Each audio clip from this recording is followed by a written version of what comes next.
I mean, other than the fact that you have a killer shoe brand and it's like very base and everybody on esoteric Twitter is tapped into it. I don't know much about you, so I'm curious, like, what's your story, man? How did you get to where you are now from where you were being however far back you want to go? Yeah, man, sure. Well, I grew up in Napa, California, Northern California, like hour away from the Bay Area, wine country. That's where I lived until I went to college, UCLA, moved to LA, studied psychobiology. So that kind of ties into some extent, like some of the evolutionary psychology sort of things that I've heard you get into on some other episodes. And obviously just like the science background, always was intrigued by, the mind and science and just all of that. And so that's kind of what I was doing. But around that same time, started getting super entrepreneurial, realized I didn't want to really go any traditional route. So I've been really, that's kind of like a big part of my identity is entrepreneur, I suppose, because I've been pretty much just doing that for the last 10 years.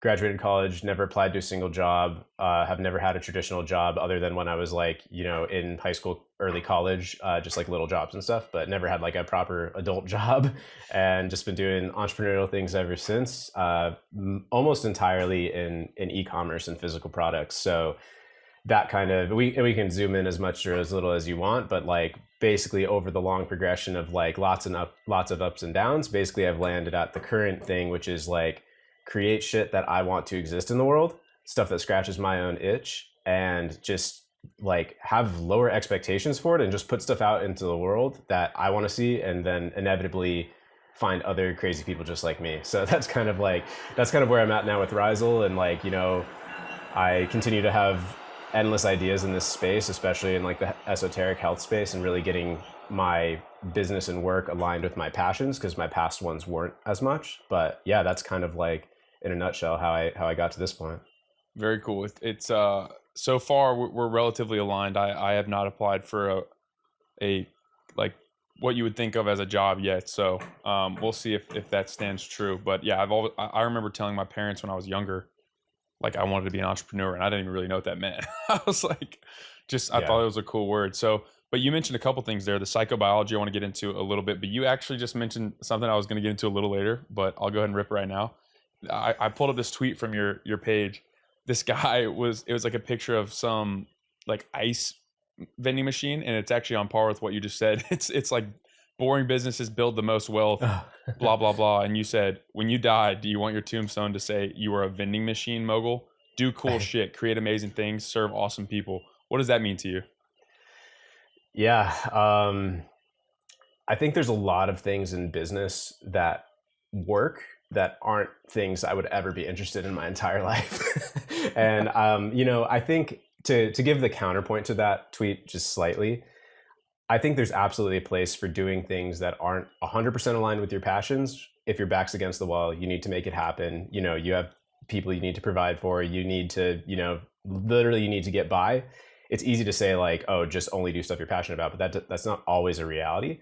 But just to give context for that, what I am really saying is like, once you have those basic needs met, then, do cool shit, do interesting stuff, like do stuff that, like I was saying, scratches your own itch, things that you think are awesome for the world. And I think business is a vehicle for spreading ideas. And like, I think that's especially why I'm into like the esoteric health businesses right now, because you could argue that having a product that goes viral, a product that people love, is like the marketing for the idea rather than just talking about it. So like I just think a lot of people get caught up doing stuff they don't like and they ultimately hate, and it's just a means to an end. And I think a lot of times business is a mean to an end, even if you're on your own, even if it's entrepreneurial. So yeah, that's where that comes from. It's just like, at least for me, I can't make myself do stuff that I don't want to do. Like it's just yeah. No, that's awesome. And I align with that in many ways. I'm curious. You said you listened to my conversation with Noah Ryan, who you are also acquainted with. Do you align with his hunter type, like temperament? Yeah, I've been really intrigued by it. That pod was the most I've heard him kind of go in depth on it. So it was very interesting. I was never like diagnosed ADHD or anything like that, but I could definitely relate to so much of the hunter type thing, and especially like the generalist thing. That was, you guys were literally, and it sounded like you were on the same boat, but you guys were literally describing me. Like my entire life has been a series of obsessions and thinking this is the thing, and then 2 years later forgetting about that thing and being on to the next thing, the next obsession. So yeah, I definitely think that I've got that in me. I think it was really interesting hearing about like the genetic component to that. I think it's also just I feel like our modern times and technology is really breeding us all to have the ADHD dialed turned up to 1,000, because I feel it so much more than I like did growing up. Like I used to definitely have more of like the hyper focus, like, you know, stay on something for a long time. But, you know, nowadays it's like very easy to just have your mind kind of scrambled. And I think that's mostly just due to like the phones. Not to say that that's all bad, but yeah, I definitely think like the modern times are breeding a breeding ground for ADHD. But packaging it up with the hunter type really puts a lot of it into perspective. So yeah, I can definitely relate. I mean, that conversation really was like phenomenal to me, and I had, from like the time I started the podcast, really I'd wanted to have him on for that exact reason, because there was a couple times in that conversation where I like laughed audibly because he was saying things that I'm like, I have had this exact thought before. Like the part where he was talking about rapid skill acquisition, and then like being better than most people, and then just being like, yeah, I'm good on that, and then switching, and it's like, oh, this is the new me, never mind this. It was fascinating. And the cool part to me is, number one, hearing you say that, and number two, the people, like of any episode I've done so far, more people have reached out about that and said, dude, like this was to me, it was like he was talking to me. And I'm like, there's more people in the world that are like that than they realize, because the ADHD medication thing is like so rampant now that it happened to me. I don't know if you heard me speak about it on that episode specifically, but I took ADHD medicine for 7 years. And I talk about it all the time, but it was just, looking back, it disgusts me. I'm like, they were trying to make me like this, in this little box where I could like study some like school topic that I didn't give a fuck about, just so I could fit in and get a normal job. But like, that's never been who I was, never been what I enjoy doing. And you mentioned something about the like, it seems like most people, because of the phones nowadays. I have an interesting perception on that, because I agree with you. It's like ADHD is getting more and more prevalent. I think it's actually, there's like two types. Like there's the hunter type genetically, and then there's like the societal ADHD. So like there's people that are temperamentally, genetically wired in that way. And then there's also these people that tend to act that way out of what you mentioned, like the constant phone use, constant video games, just the dopaminergic onslaught that's going on. So that's been interesting. How did you navigate like the early entrepreneur phases? Because it sounded like you had several endeavors. How did you navigate that, being like quote hunter type and like switching it up? Yeah, I mean, I would say I never just decided one day like I'm an entrepreneur, I'm going to be an entrepreneur. At least not early on, not until much later. But you know, for me, it was just kind of evolved naturally. I think, you know, connecting the dots in reverse, I realized like one of the things that got me into like e-commerce was that I would always sell my old stuff. Like I always knew that if I bought something, that it still retained value and I could like sell it on eBay or whatever. And that was kind of like, in hindsight, that was actually the first thing, I think, that like led me to understand selling physical goods on the internet, in a sense. And I remember doing that from being a little kid, like reselling a video game I was done with or whatever, or buying stuff used and then reselling it to my friend or whatever, and like breaking even and being like, oh, the true cost isn't that. So that got me into, well, I'll skip slightly, but that got me in, that aligns with one of my main side hustles of my early 20s, which was buying and selling vintage watches. So like pretty high-end watches were like Rolexes, Omegas, JLCs, you know, brands in that category. If people are aware of vintage watches, stuff from like the 60s and 70s, or actually I don't know, like 50s and 60s. So yeah, and that was like I was wearing these watches, like I had like, you know, nothing in my bank account, but I had like $20,000 of watches or whatever. And it was because I knew that like, oh, I'm buying this for this price, I'm holding it, I can sell it for more than I paid. And so those kind of like half business, half just passion, whatever things, kind of like led me down the rabbit hole. So, you know, it really started by like I remember like helping a friend sell their old iPhone, and this was back when phones were subsidized, where you'd pay like $200 to the carrier or whatever, and it was actually like a $900 phone.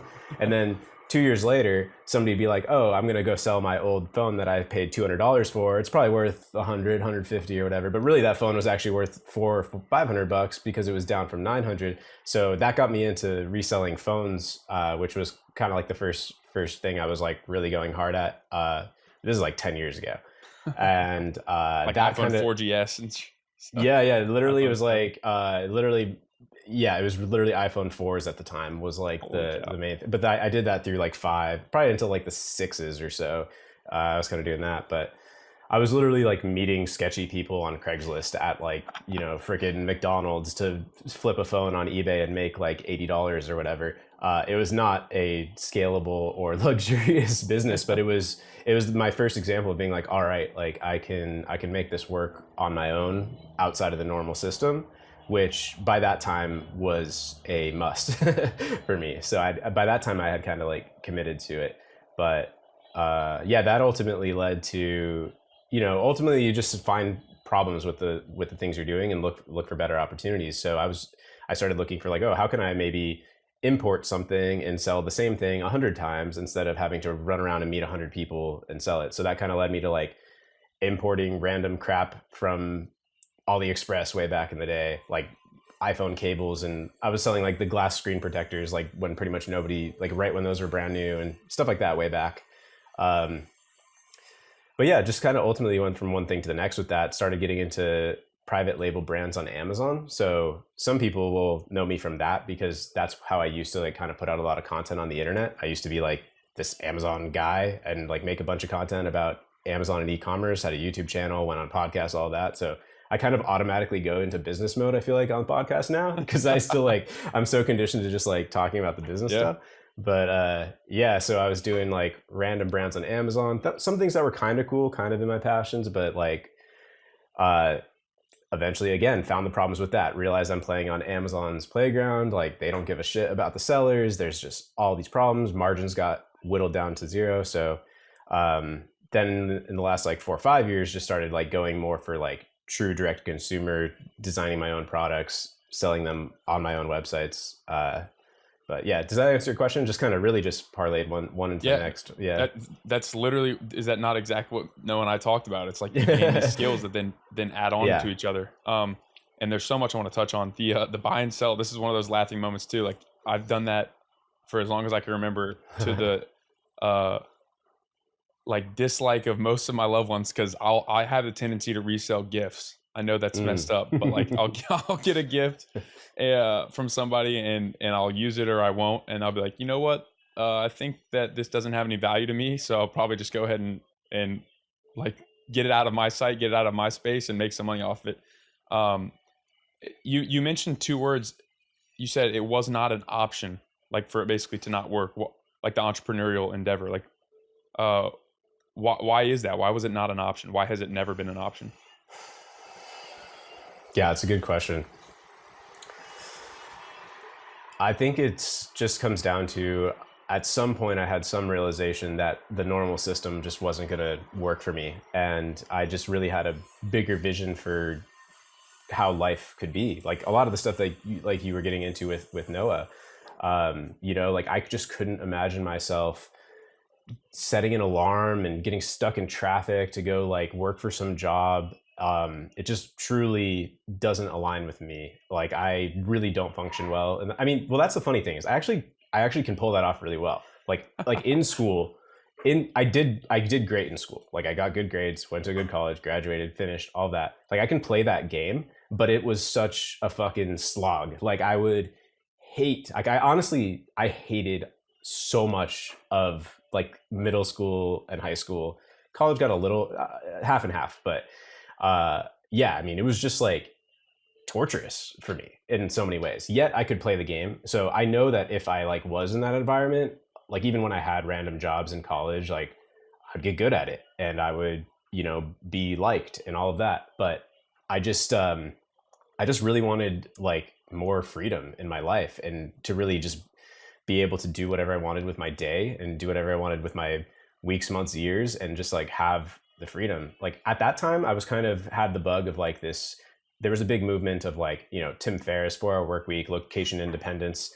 Really when Noah was living, I never really fully went that route, but I did want the lack of structure. Because yeah, so yeah, ultimately just realized like I couldn't play in the normal system, or at least didn't want to. Yeah, and that's interesting as well, dude, because I relate to that in so many ways, and I think that there's so many people that do, and I think that's why the ADHD medication is so prevalent nowadays for that exact reason, because that's what allows people to get into that box.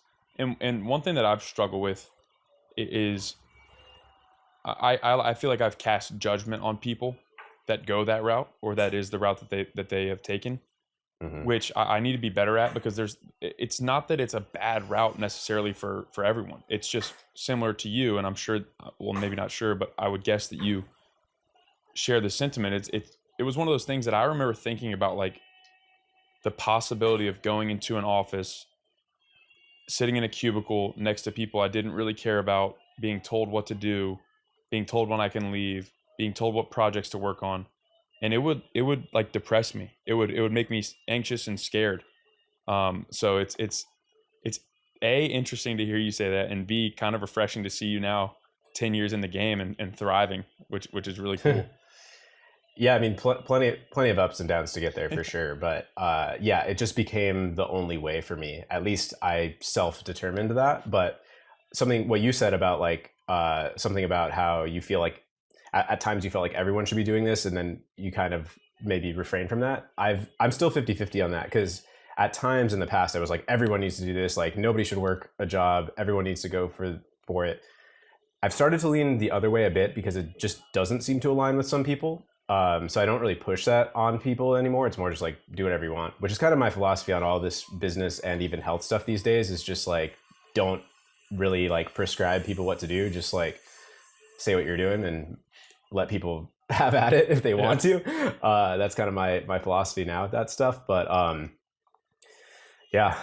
The health comment, there's a saying, I think it's Mother Teresa, I guess, but it's preach the gospel always, and if necessary, use words.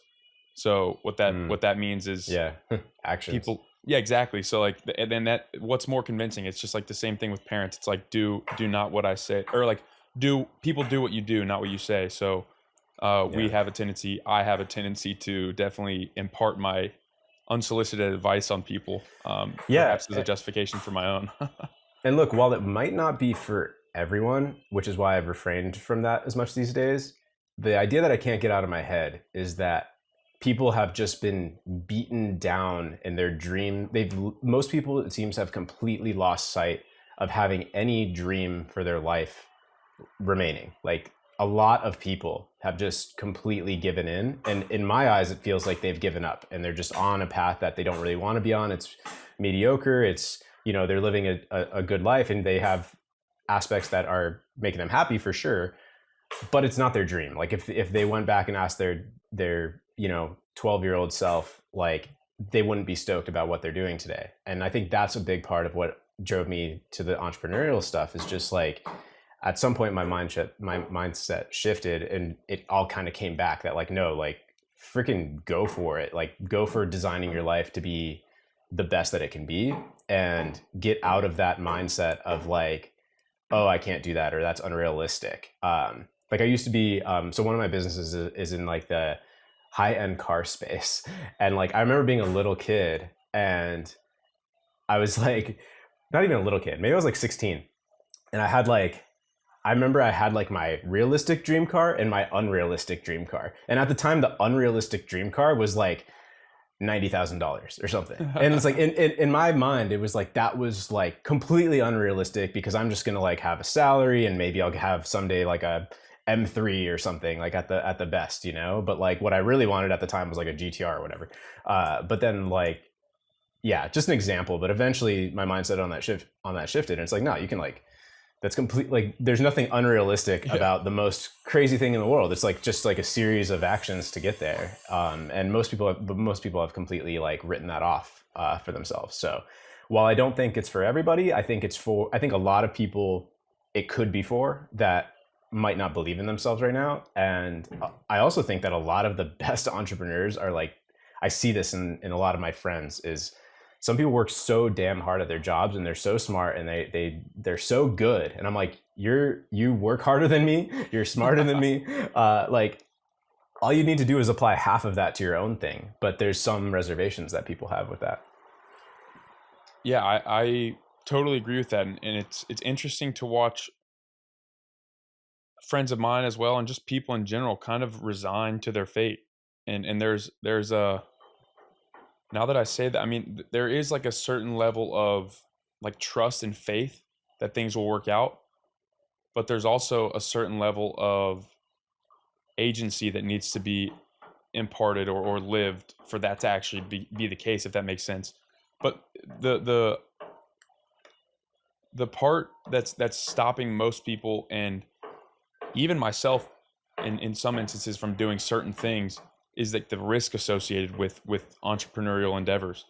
And as somebody who's is borderline a veteran in the game, how have you dealt with or overcome that risk that's inherent in doing something on your own?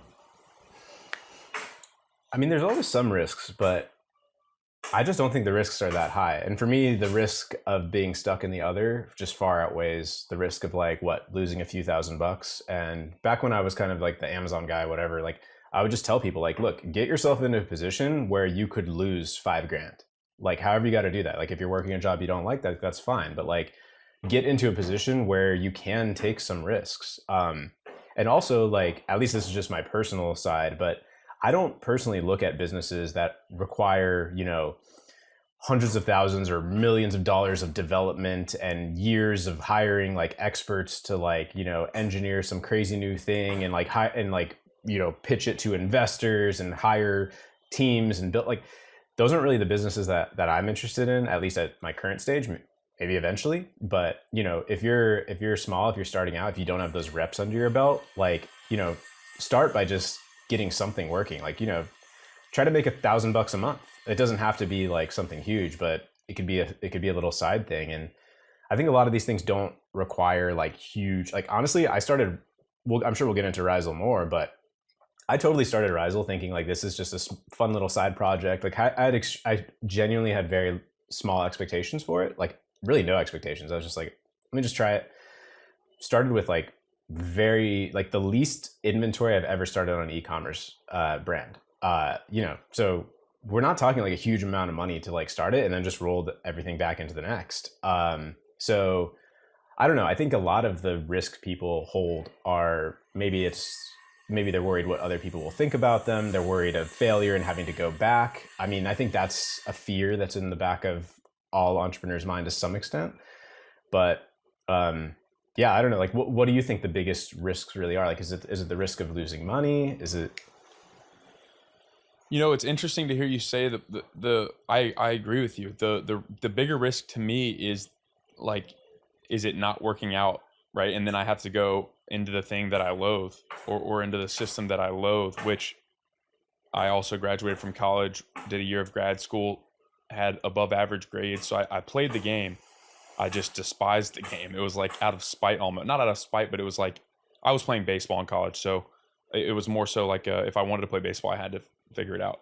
The biggest risk, man, I mean, there's definitely the society, like your friends and your parents. If you don't grow up in a family or a town or a tribe or community that of entrepreneurs, it can seem asinine. People are like, what do you mean you're going to try to sell leather grounding shoes on the internet? Like, are you crazy? Why don't you just Yeah. go get this accounting job where you'll make $70K a year for the next 10 years and you'll be perfectly set? So I think there's a level of that risk. I think there's a level of the monetary risk is definitely there. But like you mentioned, I mean, I have an example. I'm sure you have several of these. My last year of college, I had a truck and I was in Richmond, Virginia. And I was like, dude, I need to make some money. I haven't made any money because I'm playing ball. I had a very light class load. So I literally just went on Facebook Marketplace. There's a shit ton of free couches on Facebook Marketplace. I literally would just go pick them up in my area and then flip them for 50 to $100. Nice. I didn't make a ton of money, but like I barely spent any time doing it. And I probably made $500-$600, and I probably only flipped like 10 couches. And it's like, that's like there are so many examples of that, right? And it doesn't Infinite. that took me $0. All I had to have was a truck, which I guess is capital. But yeah, I don't know. That's a good question. I haven't really thought much about it. The risk of it not working out. But Van Man had a tweet once that really resonated with me. He said, "Find a basement you can fall back on and risk it all." So it's like, if you can find a place where you can sleep on a floor or something, and I understand that most people do not have that, or many people do not. But if people are listening to this podcast, I guarantee you that you have some place that you can fall back on, or I would be willing to bet at least. In terms of Rhizal, I keep saying that wrong. I've been saying Rhizal this whole time. Rhizal. Pretty much the same. I mean, some people Rhizal, like it comes from the word mycorrhizal. So like the mycorrhizal network is like this communication network of tree roots through the soil. So that's where it comes from. Okay, cool. Because I was going to ask that. Wait, let's dive into that. So it refers to the network of trees. So go into that a little deeper if you don't mind. I'll just tell the full story because I kind of just So I was looking for names and I was like, go ahead. Sorry, can you hear me? Oh, I think we lagged for a sec. So I wanted the name. My initial ideas for the name was like, maybe it has something to do with roots. Like I kept coming back to this idea of like roots in the ground because it's kind of just tying in very nicely with grounding and earth and soil and all of that. So I was like looking up that and I was like kind of translating that into other languages and stuff. And then just this idea popped back into my mind of something I had learned about way back. It's called the mycorrhizal network, which is myco comes from like fungi and mushrooms, and rhizal part actually means of roots. And the mycorrhizal network is how like trees can essentially like sense things in the soil and like essentially communicate through these fungal, signals through the earth. So that's what mycorrhizal network stands for. So I took the Rhizal part of it out of that. So I was like, oh, this is perfect. And yeah. That's awesome. Well, so let's dive into that a little bit. You said high-end cars, vintage watches, grounding shoes. So how did we go from those to grounding shoes? What was the catalyst there? The catalyst there was my businesses, especially before the car one, my businesses really weren't aligned with my passions. The car one at the time, it was kind of one of those 2-year obsessions that we were talking about, like, yeah, I was really into it, but it wasn't, while that might've been 60% aligned, maybe Rhizal is like 90% aligned. And I still don't think Rhizal is like, what I don't know if it's necessarily like me for my entire life. It's what I'm doing right now. I'm passionate about it. I think grounding is like a really interesting part of like the larger health picture, one of the 10 pillars or whatever. But yeah, I wanted to for years I thought I would build something in the health space as I was getting more interested in biohacking or way back in the day like paleo or keto diets and stuff like that. Like I almost started I've looked in the food space for so long. So back as far back as like 2017, 2018, I thought that was my next thing. And I just like never really jumped into it. So Rhizal is really just like the first example of what feels like doing one of these e-commerce projects, but more aligned with my passions, or at least like the current set of passions. But I think I think this space has had a longer thread than the usual, 6 month or 2 year cycle. Been interested in this space for a long time. And I think it's just like such a part of my life at this point. So, I really just wanted to do something that like checked those boxes and was just kind of ready for a new project in general, because with the car one, that's a very small market that we're dealing in, at least for our particular products. And I just was kind of coasting with it. And I was like, okay, I think it's time for me to do the next project, and just started looking around in the things I was interested in. And I, first probably got interested in grounding maybe a few years ago or something like that, lightly, not like obsessively by any means, but it was one of the aspects of this whole now called esoteric health thing. And I never, as I'm sure you've seen, like there's not many grounding shoes on the market, and the most popular ones just, I didn't buy them because stylistically, so I was like, ideally I just want to like scratch my own itch with this. Like I was looking for what ended up becoming Rhizal. which now I'm convinced is the best way to do it. And even the car one was an example of that, if you want to go into that. But, just creating something that I'm looking for. So, yeah, it was the combination of creating a product that I wish existed and also just being ready for a new business and knowing that if it doesn't align with my passions, I'm going to get burnt out on it. And it's going to be a grind that is ultimately going to burn me out, because I've been burned out in business many, many, many times. Like, I feel like when we kind of went through the 10 different things I've done, it sounds like a very smooth and like just like up into the right graph. But like, I mean, it's been very, very not what I expected all along. So, yeah. There's this graph. It's like how you expect life to go. And it's just this slow, steady kind of, what would that be? That would be the supply line. Like it kind of just like slow, steady up to the right, like you mentioned. And then it's like next to it, it's what life actually is. And it's just like up, down, sideways, backwards, circle, circle, upside down, backwards, upside down, up. And then over time, over a long enough time horizon, you do increase, but it's not that linear linear path you spoke about. What was the car that I'm curious to hear about it? What was the car business? So we still run that. I have the partner in that one. It's called RSNV, rsnv.co, with the website or the Instagram if you want to look at it. But it's we make aerodynamic parts for high-end Porsches. So my friend and I were kind of in that scene back in the LA days, and like we both had Porsches, and basically the model that I had, the GT4, has this like particular part that I was looking for, this particular upgrade. Kind of similar story to Rhizal, right? It was like there's some sort of on the market, but there was nothing that was kind of like checking all the boxes of exactly what was right for this part. It's like the wing support. So this car has like a spoiler, a wing on the back, but on the GT4 they intentionally keep it short because there's the RS cars that have like a really crazy wild wing on it. So RS&V was about like RS-ing the non-RS GT Porsches. So we still run that today. I mean, it's been solid. It's not like some, ultra giga giant company or whatever, but like it's been a solid income for me and my partner in that that required like actual engineering. He's a mechanical engineer. And I kind of did like the branding and marketing and operations side of it. But we still run that today. It just doesn't take up a huge amount of our time necessarily, but which is cool. That's kind of nice. And it sounds like that is a fairly niche product. Extremely. Yeah. I mean, our main product is for the GT4, which at the time there was only the 2016 GT4. Since we've started, they've reintroduced a new generation of the GT4 that the part was compatible with. So the original one, I forget the numbers, I haven't looked in a long time, but we're talking about on the order of like 10,000 cars in like the world that this part fits. But it's been very successful within that market, like, cause it's kind of obvious if you have that car, like there's a high chance you'd want this part.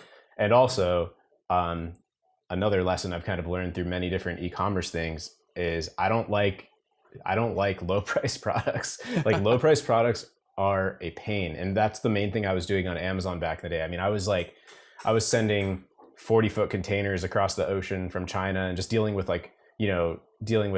hundreds of units a day, and like Black Friday being like 10,000 units. It was just also so ridiculous. Whereas like on RS&V, for example, our main product is $1,000. Like you don't have to sell that many of $1,000 product for it to be like, something. So that was kind of a lesson, and even took that with Rhizal a bit. Is like I think like Rhizals are 160 or so, give or take, but over time, but and different styles and whatnot. But that ballpark across multiple styles over time, right? Versus like I'm kind of sick of trying to sell like $10, $20, $30 products. I think a big caveat to that though is replenishables. So I always thought I was going to get into something more like consumable, replenishable. Obviously that's why like supplement businesses like Crush and food is really interesting. And Van Man, Van Man's only like a $29 product, but I bought 10 of them or whatever, so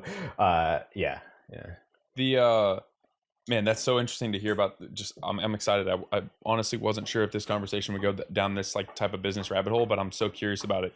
The low price product, that's such a good point, because you also think about for the RSNV product, people that have GT4s, $1,000 is going to be Like you just spend Right. however much on a car. It's like, okay, if They I don't want this care. mod, Yeah. yeah, exactly. So it's understanding your market, number one. But you're so right. It's Alex Hormozy talks about it. He says, if you want to get rich, solve rich people's problems, which is Yeah. kind of interesting. There's obviously some Yeah. nuance to that, but like you said, if Totally. you don't have to sell as many expensive products to make money. That is something I've taken, just as a lesson from multiple reps. Which I think sometimes you just need a lot of reps in this too. So like, start taking some reps. But yeah, I mean, back when I was doing Amazon, there were just so many problems, and like, I mean, you just have customers that you just have people bitching about stuff 24/7. Whereas on RSNB, like we're selling this $1,000 product, and it's like so easy. Like there's almost there's no hard selling. There's no convincing. There's no like it's just such an easy business. So it is an interesting thing to be dealing with yeah, rich people business, right? Like that's kind of a nice thing. So that's for sure a lesson. Like any product I do these days, I don't really have interest in trying to like commoditize something. Essentially, I would much rather make the elite version of the thing, like I don't know, like take Taliban for example. I mean, Van Man is already elite, and he has like the elite like Bison one. But I think like Vance's methylene blue one is a great example of that. It's like a bit higher price point. There's some special stuff in it. You have like this story you can really tell about like the power of it, rather than just being like, oh, like we took Van Man's idea and we're gonna like put it in plastic and we're not gonna bother with grass-fed cows and we're gonna sell it for $9.99 or whatever. Yeah. You know what I mean? Like and try to go big. That's the thing, is like that's usually the try to take it to the masses sort of idea. And I'd much rather figure out like, how do I make like I'm not doing this, but hypothetically, how do I make a $50 tallow bomb, right? Like that's more interesting to me. Yeah, and you touched on it too. I guess different strokes for different folks, but I know for a fact that if I'm a conscientious individual, and I think just the idea of like selling something like that Taliban just to get rich, just to number one, it's not original because you're copying Batman. Number two, it's not something that like a non grass fed Taliban would probably not be anywhere close to the best product on the market. So that's fascinating. I'm curious. Um, you mentioned reps, like, and obviously we've talked about it. You have several different businesses going now, and also that you've worked for or worked on in the past. What are some like first principle lessons you've learned that sort of transfer from each one? Is there any like set of things that you've learned that go across? Yeah, it's a good question. I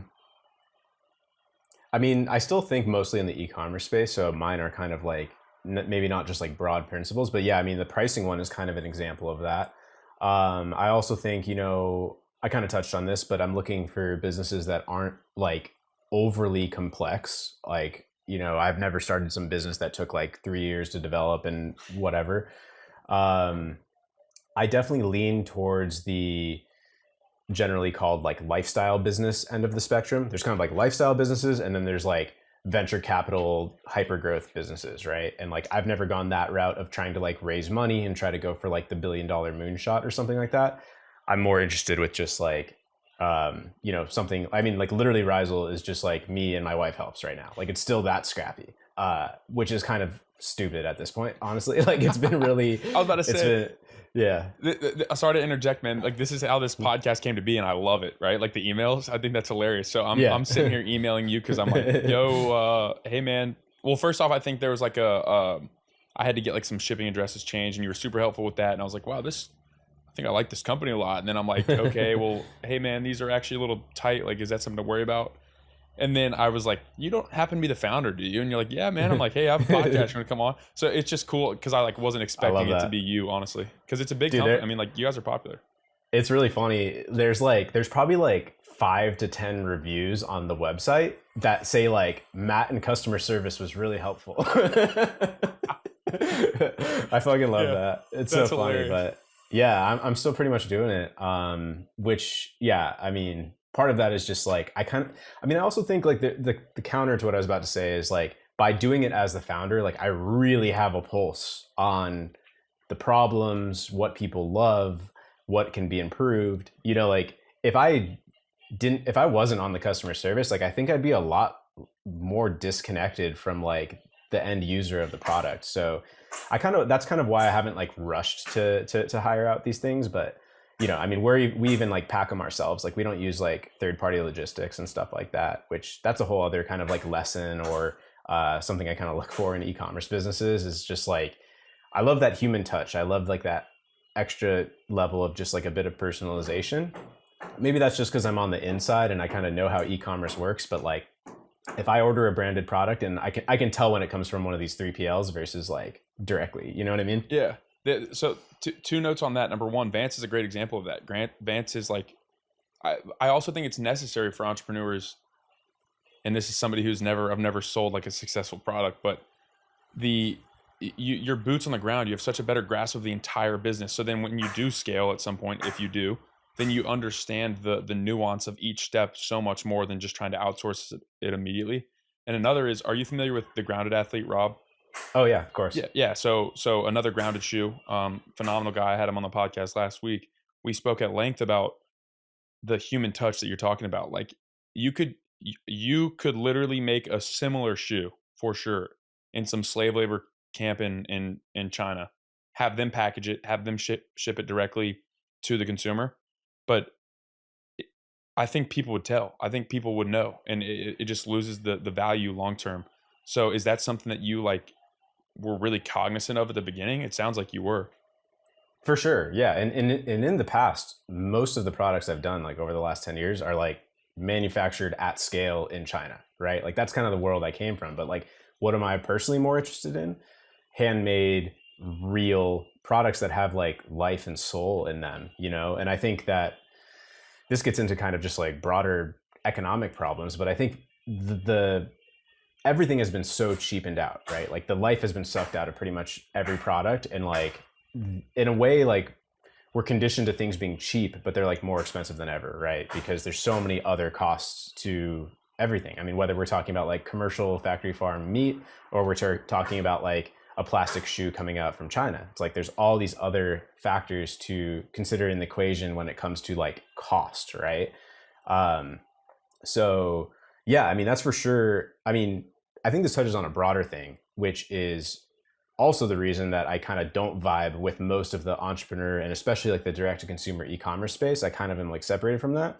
And why I'm so into like our corner of Twitter is because there's only a small Venn diagram overlap of like things that are like conscious and good for the world and like actually interesting and help all that sort of stuff, right? And are like, well, they could be a business, right? So most of them are just most people are just trying to sell a piece of crap at scale. And this is why I left Amazon. Is like most people are just selling some plastic spatula that's a total piece of trash. Most people are selling this boom arm I'm using right now that was $19 that shipped to me in a day. There you go. Sorry to interrupt.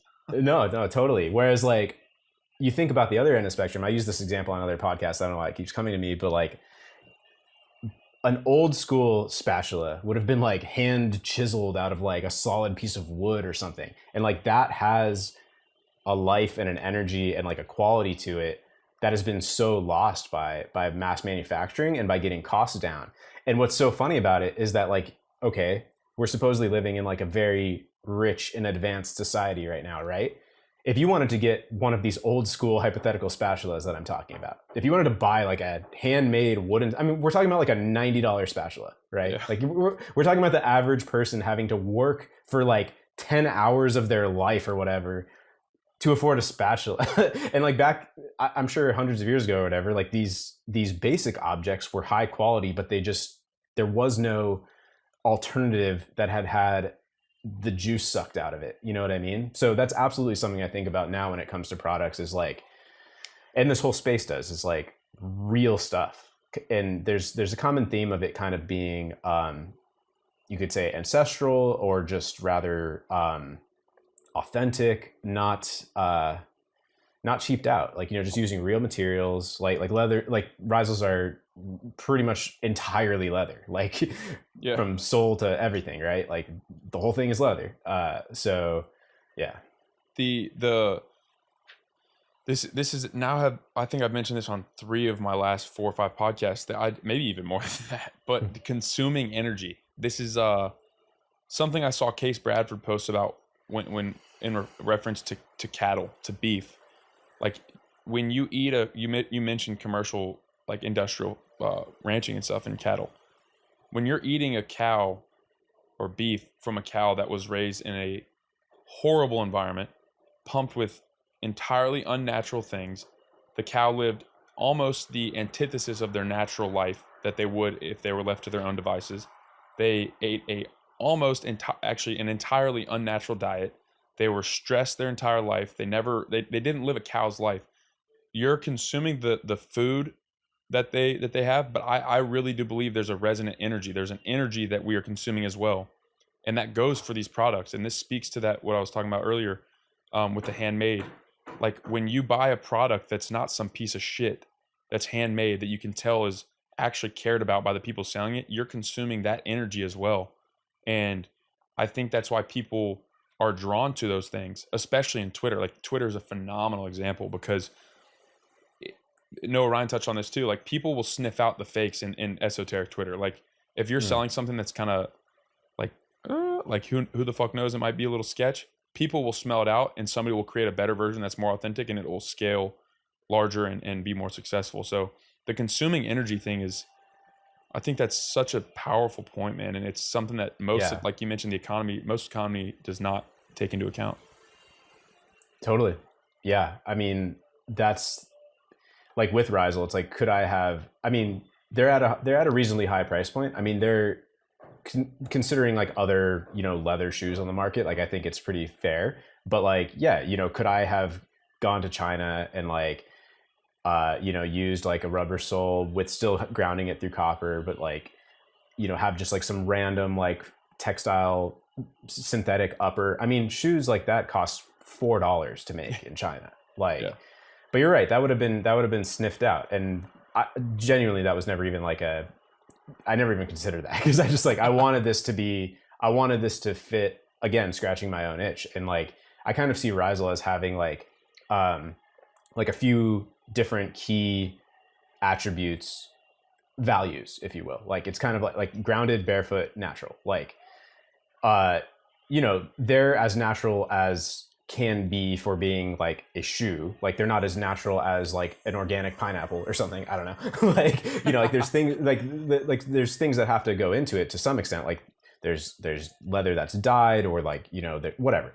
But that's one of the pillars. And then there's barefoot, which is just like so obvious. And then there's grounding, which is like the big selling point of Rhisal's. So I really wanted it to have those 3 attributes and kind of weighted in that level of importance. Because I mean, most shoes aren't natural at all. Like for real. I mean, most shoes are sucks. Like, they're 100% synthetic. I mean, even all the barefoot shoes on the market are, I mean, I can't think of, I mean, not to throw shade at other brands or whatever, but like, I just don't know any, like, I don't know any that are kind of taking like the natural route.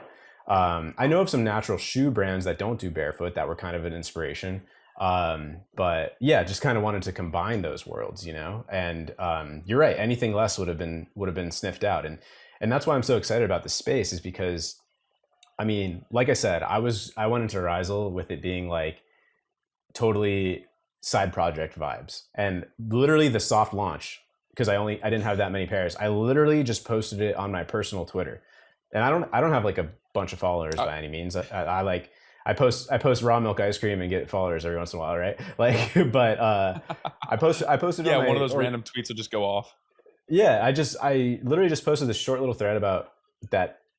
Rhisal's here. Here's what it is. Check it out. And I think now, I mean, it has like 250K impressions or something like that. Like just that, it's crazy. It's like I was looking at that earlier. Yeah. Actually, I'm glad you brought that up.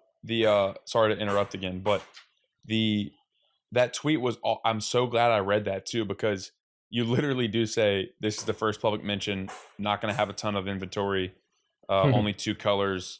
We'll see where it goes. Like, so it literally is side hustle. And what I want to kind of tie that back to is the idea that people have this, like the barrier to entry seems so high, but dude, you are living proof. Like you obviously had a business, you knew what you were doing, but like you can start a business without having some 3PL already lined up, and then having thousands of inventory and units in inventory and all these different colors and all this stuff. Jocko Willing, one of my favorite principles that he takes is iterative decision making. You don't have to fucking literally like change your whole life to move. Like, take one step, okay, reorient. Did that work? Okay, let's move a little bit. Take one more step, let's go. Instead of saying, fuck it, I have to get 1,000 pairs of Rhizals made and 12 different colors. Like, just Yeah. you literally, the tweet was perfect, man. And I think that speaks to kind of like the grassroots beginning of it. Yeah.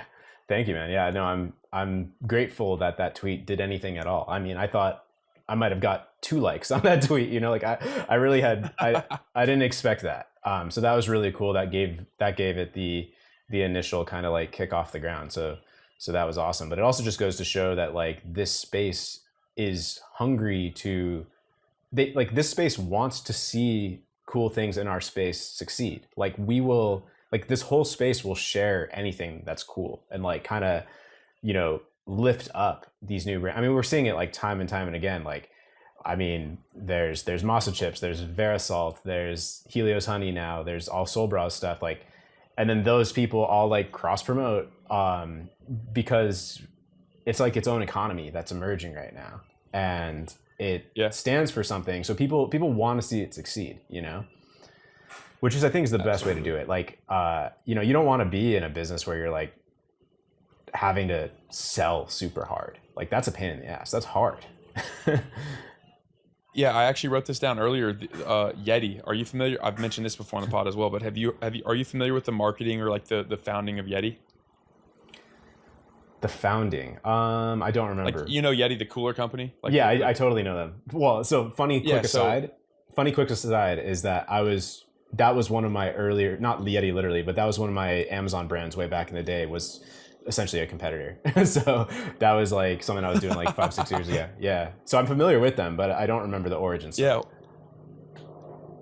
Well, so I'll run it down quick because I think it speaks to this perfectly. So it was 2 brothers from Texas. They both had separate entrepreneurial endeavors.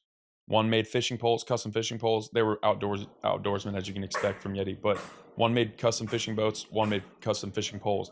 The one who made boats, when you're fly fishing, it's good to be elevated a little bit, but it's also, they're smaller boats. So you need to maximize space. So he wanted a cooler you could put in there that you could stand on, but he was using these shitty igloos and stuff that would break. So he was like searching the market. Hey man, there's like, where's a sturdy cooler? Where's a sturdy cooler? And they couldn't figure it out. So they made their own. And the reason I think it's so cool is number one, it was extraordinarily high price at the time. People thought Yeti was asinine. They're like $500 for a cooler. You're out of your mind. I can get an igloo for $30. So that speaks to one of your points.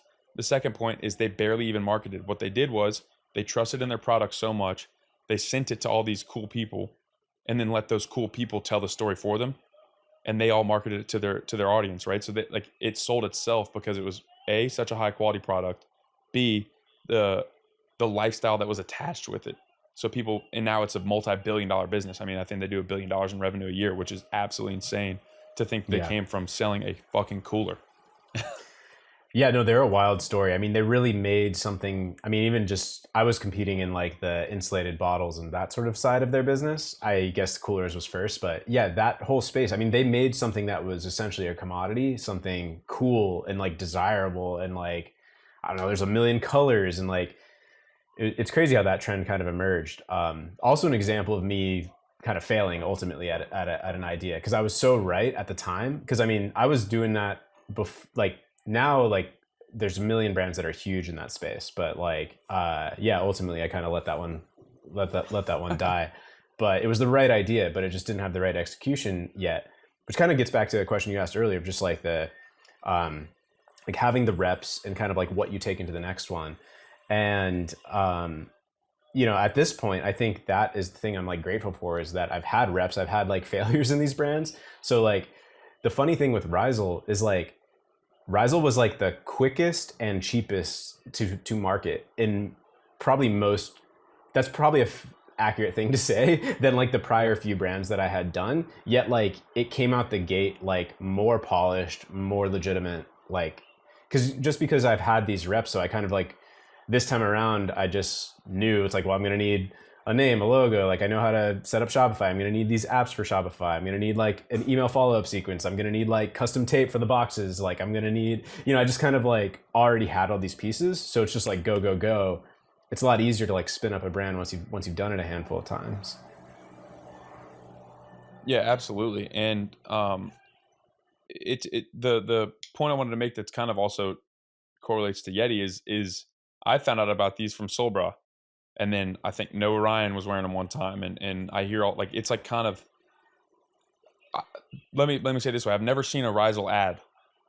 You know, I don't even know if you do. Do you do paid advertising? We do now, yeah. But I mean that at this point that probably started like 6 months ago. But the early days, it took a bit before there was any paid ads. Yeah. Yeah, because that's I know for a fact. Like I did not see the first time I ever saw them. So similar to Yeti, that like the product was so good that people in the space told the story for you, and then here you are with this brand. The underlying tone that I keep kind of thinking of from you is like branding and how important that is. Or how do real you quick? go about, I wanted like, to say one thing on the brand, or how did you? I want to say one quick thing just about the influencer thing, because this is an idea. This is something that I learned from RSNV, and then I carried to Rhizal, and now it's like a must. And it's that your product needs to be cool enough for influencers to buy it. Like not like if you have a product that you're like struggling to get influencers to accept a free product, then the product might not be ahead of the curve enough, right? Whereas if your product is so cool that like you literally have influencers that are buying it, and I'm not saying every influencer you mentioned like bought it, like I've definitely seeded it and sent it out to those guys, but like you get influencers naturally, like they want it, like they're in our space and they actually are stoked about it, right? So I think that's like kind of a metric that I do think about now with the product, is like the product has to be unique enough such that the influencers would literally be your customers, not just people that are like paid shills or whatever. But sorry, you were leading into another good question. Like I said, well, no, that's actually exactly on par with the next question, is the branding, like how you conceptualize the branding plan, I guess, or strategy with Rhizal, and how it's been actualized. That's exactly related. So I'm curious, are there any other things that you think are like important for Rhizal specifically, but just branding in general?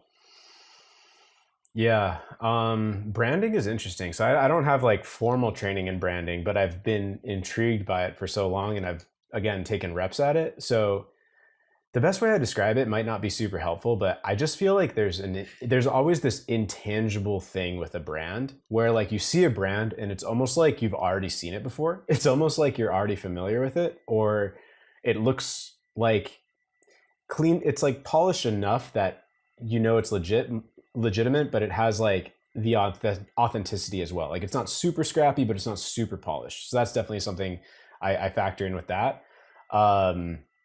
But yeah, like for example, maybe this is too specific, but like, I don't know, some people would like set up their website for an e-commerce brand and they would like try to make themselves look too polished. It would be like, for wholesale, reach out to wholesale@Rhizal.co, and for partnerships, go to partner. And it's like, no, dude, like just we have one email. Like, well, we're not that big. Like, don't like act bigger than you are. Like, don't act like you have like 12 departments if you're not, right? But at the same time, like the Rhizal site looks pretty polished. Like, it doesn't look like some brand that raised $20 million or whatever. But it also doesn't look like it's not like all free. Like, it looks like there was some money put into it, and it's like kind of cleaned up, and it has like a cohesive vibe, and it gives you a sense of like, okay, like this is a real company and there's real people behind it, and I can kind of trust it. So yeah, I don't know if that's super tactical or like directly answers it, but for me, it's just like a vibe. It's like an overall picture, and you just want the thing to feel cohesive, and you want it to kind of represent. I feel like it kind of, I don't know how I pulled it off, but I do feel like Rhizal is my best work of this so far, because I feel like people get Rhizal without me really like explaining it too much, or like without really having to. The website doesn't really like convey like, there's no like about us, or there's no like our values. Like there's actually none of that on the Rhizal website right now. Yet I feel like people already understand like what we're about, what our values are. Like it's kind of ingrained in the product and the positioning and the tone and just all of those things kind of create a big picture that becomes a brand. That's so spot on, dude. And the analogy I kind of just thought of was like a girl that like shows up to a restaurant or something, and she's got like 10 pounds of makeup on, and she's got like absurdly dyed hair and fake tits and whatnot. Like the reason I bring that up is because like there's a subtlety to like a woman who like doesn't wear makeup, who's still attractive. You can tell that she's not like unhealthy, like she takes care of herself, but she's not, like you mentioned, spending $20 million having 5 different department emails, even though it's literally just one dude. Right. Do you see what I'm saying? Does that make any sense? Yeah, I do think it's a good analogy. I get it. It's like both things are trying to like over polish something that might not, you're just trying to like punch above your own weight. Like you're trying to like fake it. And I think there's so much of that in business, like this is kind of why like I gave up on like the personal brand, whatever you want to call it, like making content stuff is just like, there's so much ego in that space. And there's so much just like subtle bragging and like all the like posting screenshots of your numbers. Like I really shy away from all that stuff now. Like I don't post any like numbers or like I don't claim that anything is like, if you ever see me like posting some like, not that I'm doing this, but like, I don't know, like those like private jet pictures and shit. It's just like, dude, like it's just so phony. I'm super over like that space. So that's why I like the intersection of like money like, Twitter and esoteric health Twitter. Like that's my space, because it's like business that like has the conscious aspect. Those were the exact two I was quite literally about to bring up: money Twitter and esoteric Twitter. It's like that's the private jets, the stripe screenshots on one side, and then it's kind of just like the I don't give a fuck about that, let me just get your cool product side, which is esoteric Twitter. I think that's really interesting. I want to harken in on something just like what's the word, a little bit like in the weeds, but in terms of I spoke to Melker Svard. I don't know if you know who that is. He's founded Wide in Sweden, which is a barefoot shoe, but it's not leather. It's more or less, it's in a different market because it's a competitor for different, it's not like, it's just not in the same market. But that being said, I spoke to him a little bit about like what barefoot even means. And I'm curious, like for the uninitiated, what's the difference between like a barefoot shoe and a non-barefoot shoe? Sure. Yeah. Yeah. He's awesome. We actually got on a call and just like chatted about what we're each doing with our brands. And like, we definitely don't see it as, like competitive. Like there's plenty of room for the whole space to grow. But yeah, I mean, the barefoot aspect is obviously important for Rhizal, and like Rhizal's never going to do anything that's not barefoot. But I also like to kind of frame it as it's like mandatory, but it's like the least interesting part because it's just so obvious. It's like, why are any shoes not this at this point, that it's almost like not as interesting to talk about in a sense, because it's just so it just feels so fundamental. It's like, why are our shoes not shaped like the feet that go inside of them? Is just the ultimate psyop in the first place. And we're living in like the times of the ultimate health psyops and everything, right? And I think the foot, it's like an interesting microcosm for the whole picture of like everything that's wrong, because it's just so basic. It's like, this is literally how our feet touch the ground as humans that live on this planet. And like, even that, we got screwed up and started squishing our toes into like little pointy shoes that aren't the shape of our foot. And then we think we need like arch support to like support the part of your foot that doesn't naturally support weight, really, because the other parts of your foot that do touch the ground more directly are where the weight's supposed to be. It's like we think we're like fixing it somehow by like creating all this high tech stuff. And this also gets back to what I was saying about like, all these brands are kind of like low tech. Like the low tech is the innovation. So while Nike is like, or whoever is saying like, oh, we're like introducing our new like nano lattice like cushion technology to like or whatever. It's like Rhisal's like, no, it's literally a slab of leather that is flat, and that is arguably the best way to interface with the earth because it's more like your foot. So what barefoot actually means to me, and I'm sure there's like maybe some varying like official definitions or whatever, but to me it's kind of a few aspects of the shoe that makes it barefoot versus not. And that's having the wide toe box, so having room for your toes to actually be able to spread out a bit, like your foot is just naturally, right, not being crammed in the toe. Having a flat minimal sole, so that kind of includes the other 2 point, which is no elevated heel, so no raised heel, and no arch support. So And that's what zero drop means, correct? Zero drop is the heel part, not having the elevated heel, like the extra padding at the heel part. But then, then also not having the arch support in the middle is part of barefoot. So flat minimal sole kind of covers both of those aspects, but it's really the lack of arch support and the lack of raised heel. But if it's flat, then if it's like actually flat, then it's both of those. So basically flat minimal sole plus wide toe box is the way I see it. Yeah. The sad part to me is I got my first pair of quote barefoot shoes like relatively recently. And the reason I mentioned that is, what's up? How's the transition been for you? I posted on my story the day I got a big barefoot shoe brand that I probably won't buy anymore, honestly. But the first day I put them on my Instagram story, and I said, I'm never going back. Like literally, I'm never going back. It feels so much more natural. I was already like, whenever I'd go on walks, I'd be barefoot, like almost 100% of the time. Nice. Like barefoot completely, and I'll still do that even though I have the Rhizals. Totally.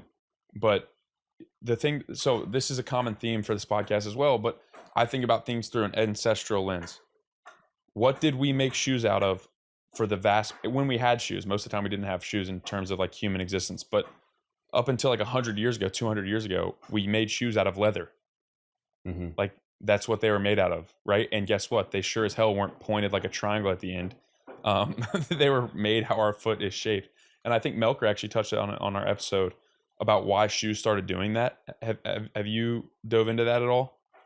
I mean, other than just aesthetics and design, or I don't know. Yeah, so he talks about aesthetics and design. I guess it became like I think that that's putting the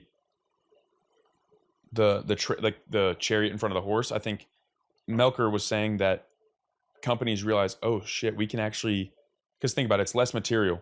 So they're like, oh, we can actually save like a decent, and think about it, you're selling a lot of shoes, we can save a good bit of material by just shrinking that toe box right there. And then maybe they marketed it towards where it's like a appealing thing to get or something for the wealthy people. But to me, it makes all the difference in the world. And I can confidently tell this is to anybody that's listening to this podcast.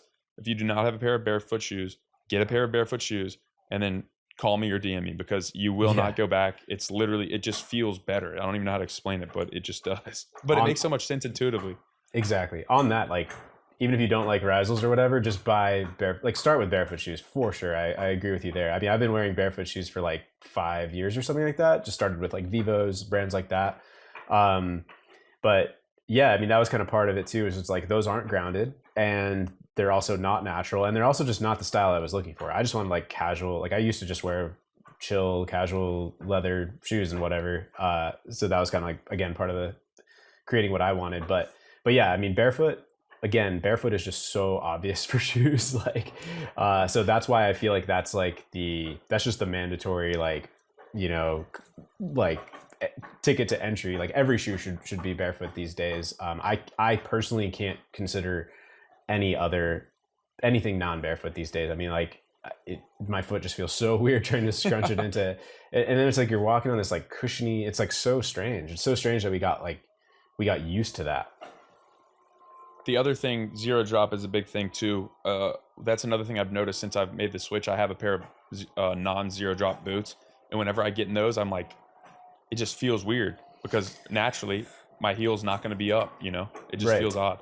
Totally changes the mechanics of like, you know, just all the muscles and tendons and just like where you're putting pressure. I mean, it's just completely unnatural. It's weird. And Barefoot just gets you back to walking like you're not wearing shoes, like you said. And, not wearing shoes is the ultimate. I mean, that's the best. So I'll never be the guy saying like, don't, don't walk around barefoot or whatever, like only wear Rhizals. I kind of compare it to like how like Liver King or Paul Saladino talk about organ supplements. Cause they're like, look, like this isn't a replacement for eating actual liver, but like, you can do this very easily and all the time. And that's kind of the idea with Risals is like, you're probably not going to be walking around literally barefoot all the time. I mean, there are legitimate reasons not to, which are the reasons I am not always barefoot, because it's like kind of gross to cross city roads, or like, there's all these instances where you don't, right. So for those instances, if you can be wearing comfortable barefoot natural shoes and also be getting extra hits of grounding throughout your day without thinking of it, I feel like the analogy of that to like, the organ supplements is kind of in the same vein. Absolutely related. And I'm actually a prime example. I have a story about this. I was living in Richmond, Virginia, and me just being like my in my infant like era of being based or whatever, like entrance into esoteric living. I was like, oh, I got to be barefoot. And I'm walking, and now I lived in a really crappy part of Richmond, like not a good area, like having to dodge poop on the streets and all these things. And I'm talking to my dad. My dad always told me, he's like, I don't know if you should be walking barefoot. I'm like, yeah, whatever. You don't know anything. You're wearing like dress shoes. But he had some serious merit to this argument, because I was on the phone with him one time, just walking around my parking lot in front of my townhouse. And I looked down and I was like an inch away from a rusty razor blade. Oh, so I'm like, okay, maybe I should wear shoes. Let's figure something out. But you mentioned exactly right. It's like, if you're going to wear shoes, if you can't have the entire spectrum, which is grounding, barefoot, like that's the pinnacle, then at least have the barefoot part, like at least make your foot mechanisms the same. And I was talking to Melker about this as well. This is actually something I had really believed and spoken about before I even spoke with him. But I believe the physical mechanisms of the body, like so much of your physical health has to do with your foot health, because it's the same with business and houses. Like if you think about the analogy of building a foundation of a house, your foot mechanisms and the health of your foot are what indicates your ankle health. Your ankle health directly correlates to your knee health. Your knee health directly correlates to your hip health. Your hip health directly correlates to your spinal health. And if you have a jacked up spine, good luck doing anything. And it really does all start with your feet. So I'm interested to hear your take on that.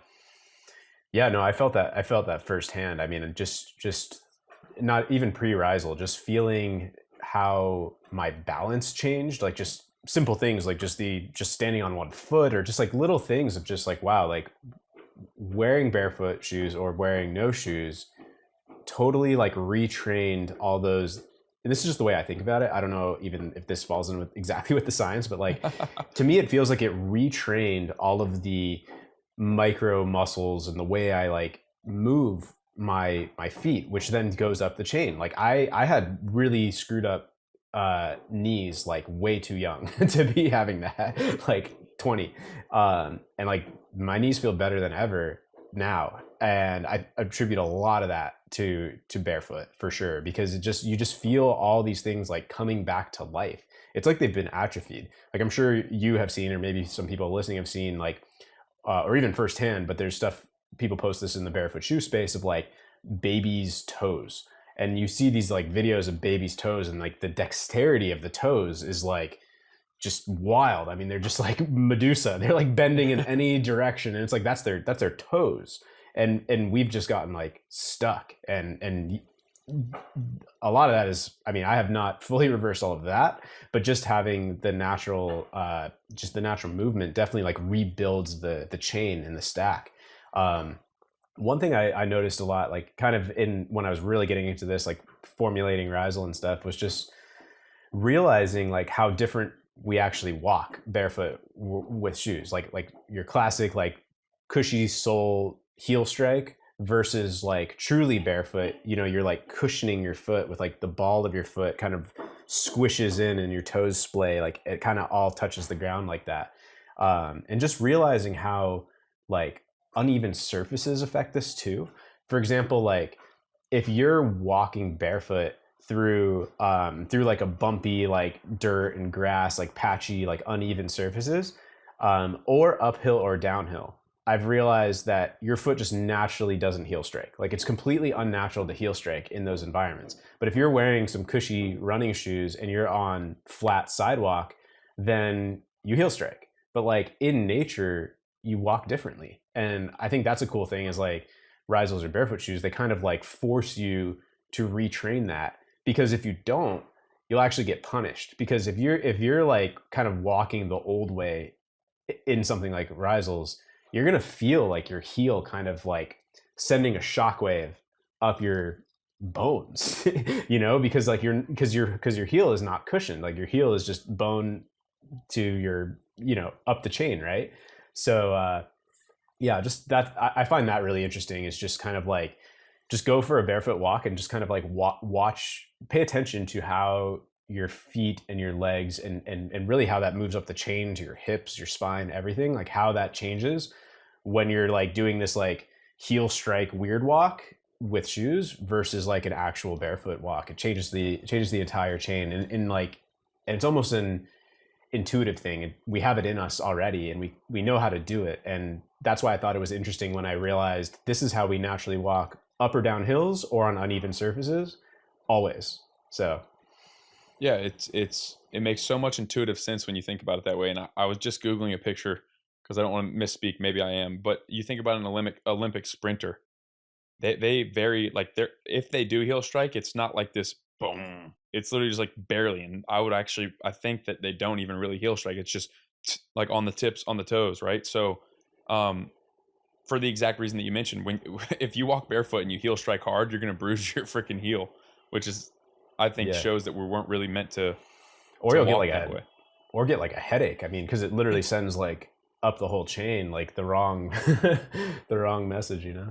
No, it's so true. It's one. I don't know. It's so true about so many things. It just makes sense when I don't know. I don't even know if that's like arrogant to say, but like when I think about that, I'm like, oh, that just makes sense. Like it lines up. And then the other interesting thing is big shoe. And the same thing can be said for any number of big companies. These companies are their job is to make money. That is their singular focus. Disregard every other. I believe that the triple bottom line is absolute bullshit. I think that there's one bottom line, the other two are used to funnel more money to the company because it seems more altruistic. So their singular bottom line, in my opinion, is to make money. Nike, you said like for example, like the latex Aerodyne Right. uh, Max Plus software or like cushion. They have to keep adding these things to make it seem like it's progress. When in reality, in my opinion, it's like de-evolution. It's like devolving. It's like the real progress is actually retraction and going back. Again, that's that underlying theme of all of these interesting ideas right now. Is we went through you could call it a technology revolution, a innovation revolution, or something, particularly in the last 100 years or so, right? And this happened to food. Like food became less about just like a natural steak and potatoes and raw milk ice cream or whatever, and it became more about like this secret formula in this special package that came out of like people with lab coats doing food science, and like they put it in some weird whatever. You get the idea. It's like Yeah. that same concept applied to everything. Van Man is another example. Rather than having some ultra secret ingredient that we've developed over the last 12 years with 85 different PhDs, instead of that, it's just like, no, you just rub beef fat on your skin. It's actually way better than all of those bullshit things. So, and I think it comes down to bottom line, and I think it comes down to that having a unique innovation is a good way to protect your bottom line, right? Because then it's like, oh, we have the secret sauce, and having the secret sauce makes you seem special, and then you can be like, oh, my like silly synthetic ingredient in my face cream or whatever is why it's $85, even though it's actually nothing of value.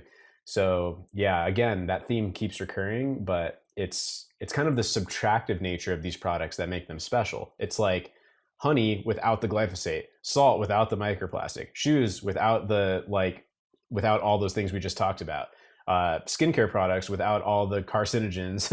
Like it's very subtractive. It's very back to basics. And again, the innovation is the undoing of technology in many of these cases. And again, back to like the spatula example, these real things have higher costs, and that reveals that we've cheapened out just every aspect of the chain in all of these industries, and we're left with like a shell of the original thing. The original thing being the raw honey, the beef tallow, the leather shoes, and so on. Yeah, I think it's kind of like an epidemic that's hit all areas. I mean, down to like, I'm sure you've seen this stuff on Twitter lately, but I feel like there's been so much going around lately about like buildings and architecture and stuff. And I love that shit. I think that's so fascinating. And even below that is like kind of just the health of a building and like air quality and stuff. And it's like every modern place is just like plywood and synthetic materials these days, even if it's like a very expensive place. And it's just very interesting to me how we've lost high quality in pretty much every industry, and like yet we think we're like living in the richest times. It's very interesting. It's kind of a way to cover up economic turmoil. Absolutely. It 100%. I think if you follow the money, you'll realize real quick, like you just mentioned, we've cheapened out so that these profit margins are bigger. But then the marketing has just it's been objectively phenomenally effective marketing. That's really the reality of it. It's a sad reality in my opinion, but it is the reality, because these cheaper things, we've been convinced that they're better for us when in fact, as we've been talking about, they're substantially worse for us. And you've heard of the elimination diet. Mm-hmm. It's almost like the elimination economy is coming back, which I fucking love. Ooh, that's a good way to. I haven't heard that framing, but I like that. I just now thought about it for the first that's a good time. One. Because that's true. It's like it's how many things can we take out of something? How much can we redact? How much can we retract?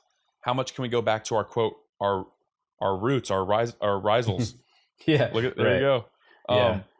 It makes it kind of goes back to the hunter type sort of minimalism like conversation that Noah and I were having, but it's like we're so addicted to novelty as humans, which is it's an evolutionarily beneficial thing. So that's why Nike every year comes out with the new shoe in the 12 different colors and the 12 different technologies. That's why iPhones literally come out with a new iPhone that's the exact same phone with like one slight change. But we are like, oh, we have to have that because it's new. It must be better. If it's new, it must be better.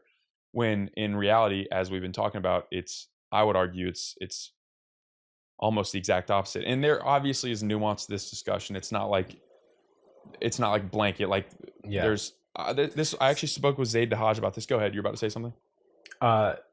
Yeah. Well, I guess come back to that right after. But I was just gonna say on the counter this is also like I've been interested in this space loosely for quite a while. Like, and I've never seen the space so ripe for change. And that's why I'm so excited about these brands like now in particular. Like we were saying with Twitter, it's like you can just create anything in this space, and like people have fucking had it with bullshit. Like it's just so we are moving past that. And I think what you and I are saying right now, we're kind of talking on like the zoomed out, like for the masses level, right? But the reality is like the underground is growing faster than ever right now. So there are a lot of solutions emerging. And even just look at like grass-fed beef. I mean, like 7 years ago, it was really hard to find grass-fed beef. I mean, you didn't have many options. Now you have like, you can go to any grocery store and at least they'll have like the New Zealand stuff or whatever. It's like not the best thing in the world, but like you can buy that at like Walmart, I'm pretty sure, right? And that used to be super, super hard to find. So demand does change markets, right? And ultimately, if people have had it with plastic bottles, if they've had it with like carcinogenic sunscreen, then they're going to vote with their dollars and the market's going to adapt to that. And you're going to see one of my theories in this space that I've been thinking about is that the incumbent brands are kind of screwed when it comes to adapting to like the new demands of natural, because they're too established in their history of what they've put out. What I mean by that is like Van Man comes out and kind of like defines the tallow bomb space when it's small, and therefore has like a cult following from the very beginning of the people that are truly into this and bought into this idea, versus like Neutrogena seeing his success in a few years and being like, oh, look, we did a grass-fed tallow balm too. It's like, no one's going to trust that. Or like Tostitos coming out with tallow chips in the future or something. It's like, there's not going to be that trust there. So my belief is that these small brands are going to become pretty big brands. That's kind of the exciting thing about the space, right? It's like, not to say you have to build some $billion brand or whatever, but like, these very small, very niche brands can be like substantial. This is wild to me. I don't mean to play this up, but I just wrote down two things. Number one, Van Man going mainstream, and two, dollar equals votes. And I wrote down both those things before you just mentioned both those things, so, which is wild, right? So I think that speaks to maybe some underlying, like maybe there's truth to this or maybe we're just really on the same page because Van Man going mainstream is a perfect example. That is that was literally started by a guy in a van who his marketing was just as you would expect from a guy in a van. It was just memes pretty much, right? And then, yeah, but it was a new product that people liked, that people bought into because they realized it was authentic. And what you mentioned about these incumbent brands like Neutrogena, for example, that would seem so disingenuous. And also what it would do is it would take validate away Van Man too. Yeah. Well, it would invalidate their previous stuff. Oh yeah, yeah. Like, right. I thought the Neutrogena exfoliating scrub 6000 was the best, but now you're saying all I need is beef tallow. Then all your other products are shit. So it's interesting. Yeah, that came up on some other podcast when we talked about the same thing, and that was like if Nike came out with a barefoot shoe, then it's like, and if they lean into it and they're like, look, it has to be wide toe box, like here's why. It's like, well, what about your 900 other styles that don't fit into this philosophy you're now telling me is so important? So yeah, there's going to be like huge like conflict within these brands if they try to do it. And yeah, I 100% agree. The comment about dollar equals vote, or that's the note I wrote. This is something I've spoken about at length in my personal life and on Twitter a couple times, but I'm not saying don't vote, like not to get political, like do whatever you want to do. Go vote, don't vote, whatever. My belief is that your vote is infinitely less important than your dollar. I believe that in today's world, because you think about how the political system works, there's politicians, there's the lobbyists, and the massive amount of funding that they get is coming from these huge corporations. So you can vote for a politician, but in reality, you're voting for the corporations that support them. My belief is the dollars that you spend are the votes that you cast.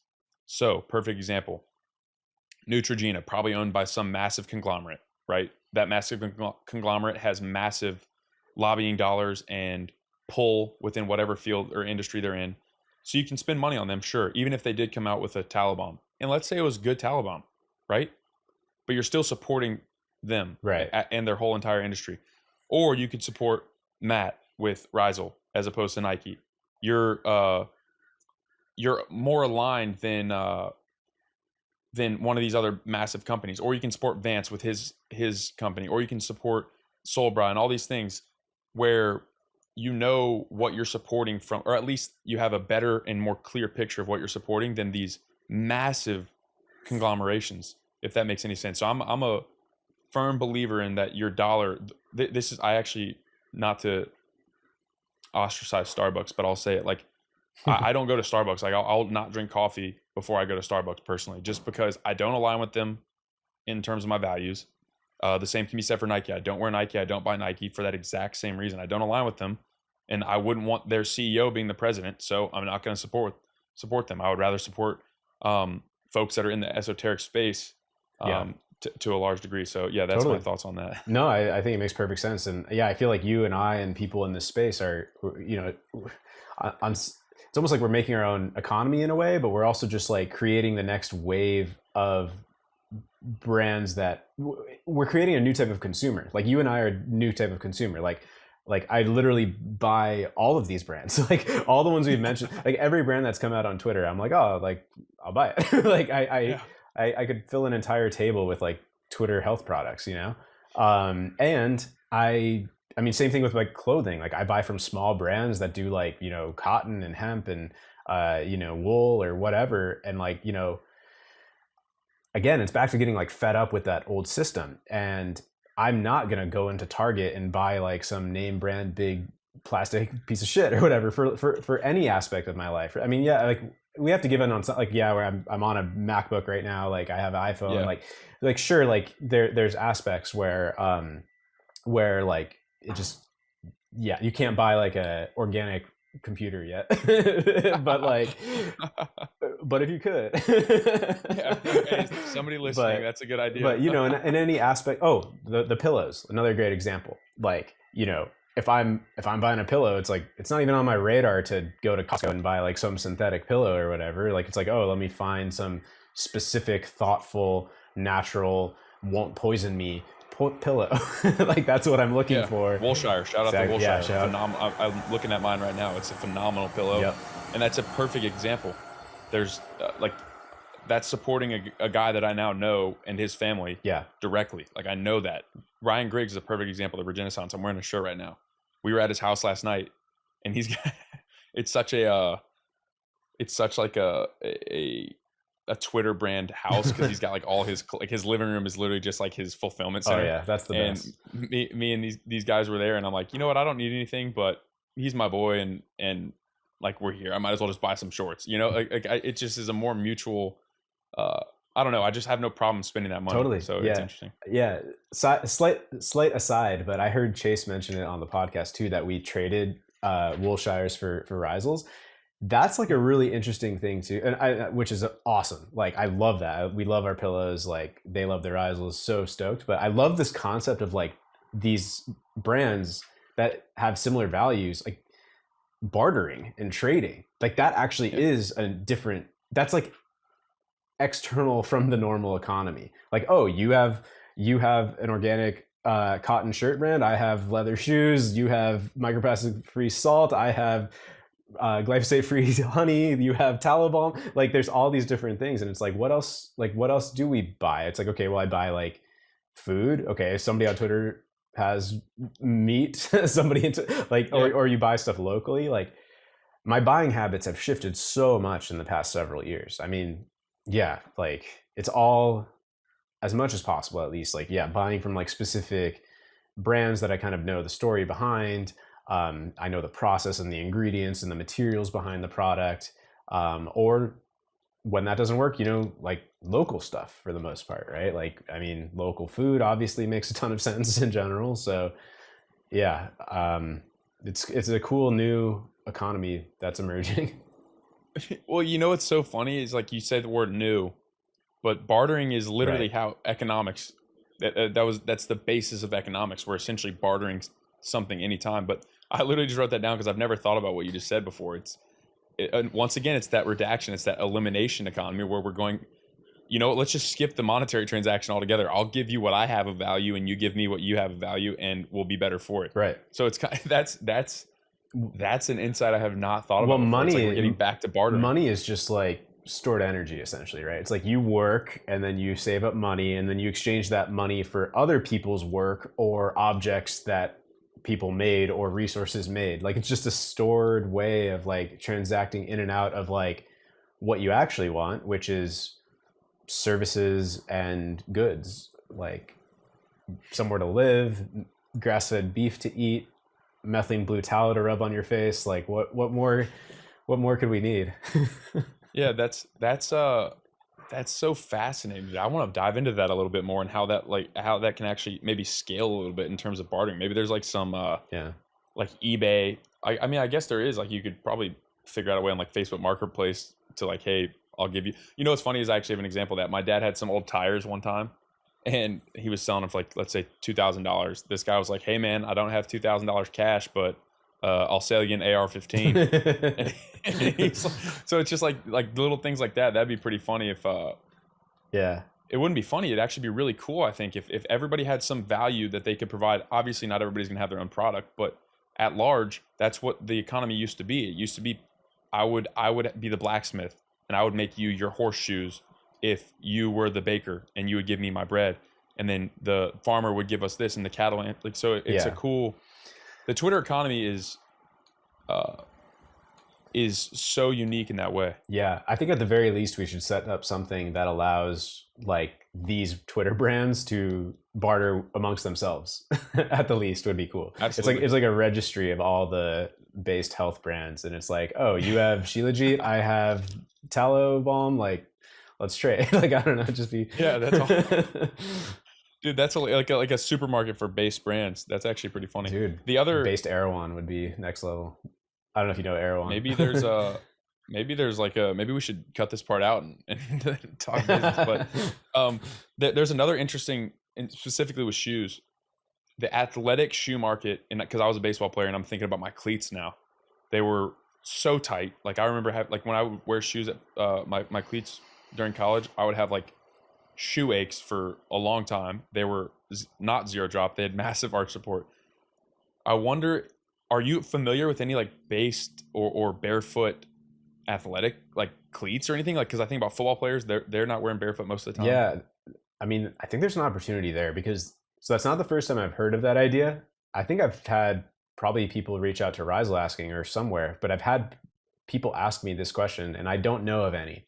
So probably an opportunity there. Maybe they exist. I don't know any brands off the top of my head, but maybe there's something out there. But clearly, it's even if there's something out there, it's clearly not out there at this point. So yeah, interesting idea. Have you heard of Erling Havold or Havold, whatever that soccer player? I can't remember his name. No. I'm gonna look it up real quick. Sorry, I'm pulling a Jamie on the Rogan. You don't have somebody sitting on the side yet, like me and Ryan y'all are making that joke the other day. We're just like, hey Jamie, you mind looking that up? And it's actually just me. But his name is Erling Haaland.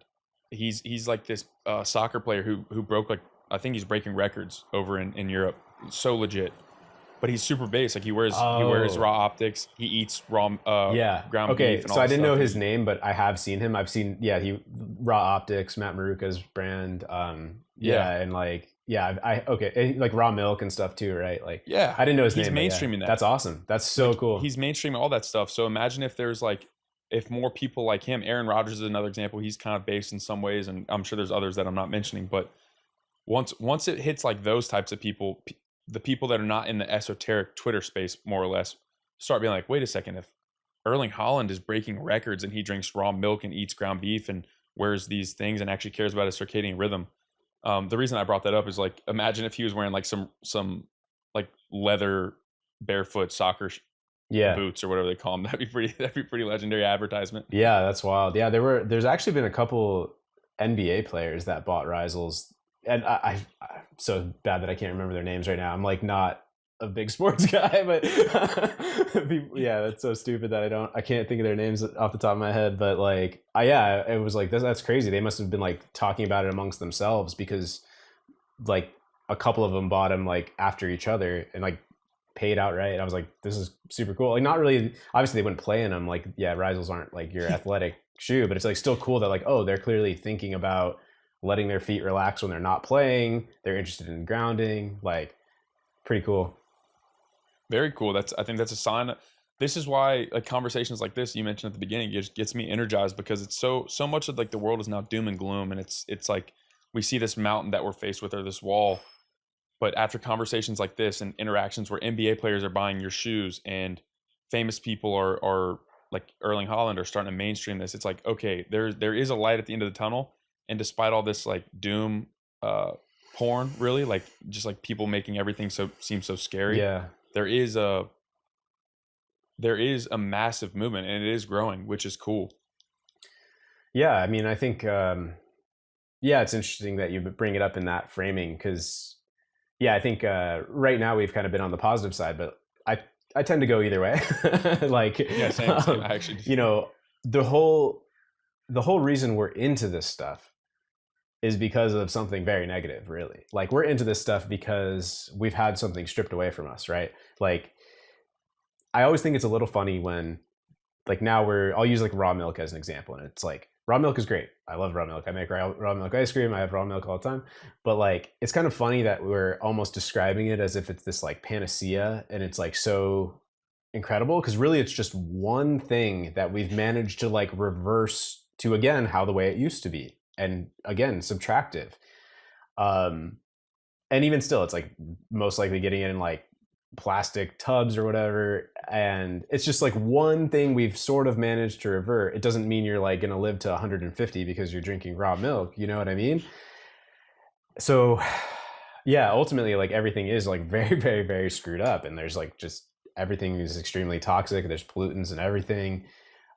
Which is why we have to do this stuff in the first place. I was having a conversation with a friend of mine, and it was like, it's kind of like both sad but also exciting and interesting. Is like we've made this space our entire personality in a sense, right? Our one of our core interests as an esoteric health person is really just how to live, and that should kind of just be the baseline for your actual life, right? Like the reason we're so obsessed with how to live is because we have to be obsessed just to get back to like a reasonable level of health and like allowing our minds and bodies to flourish, right? Because we're under these like odd and unusual experimental conditions.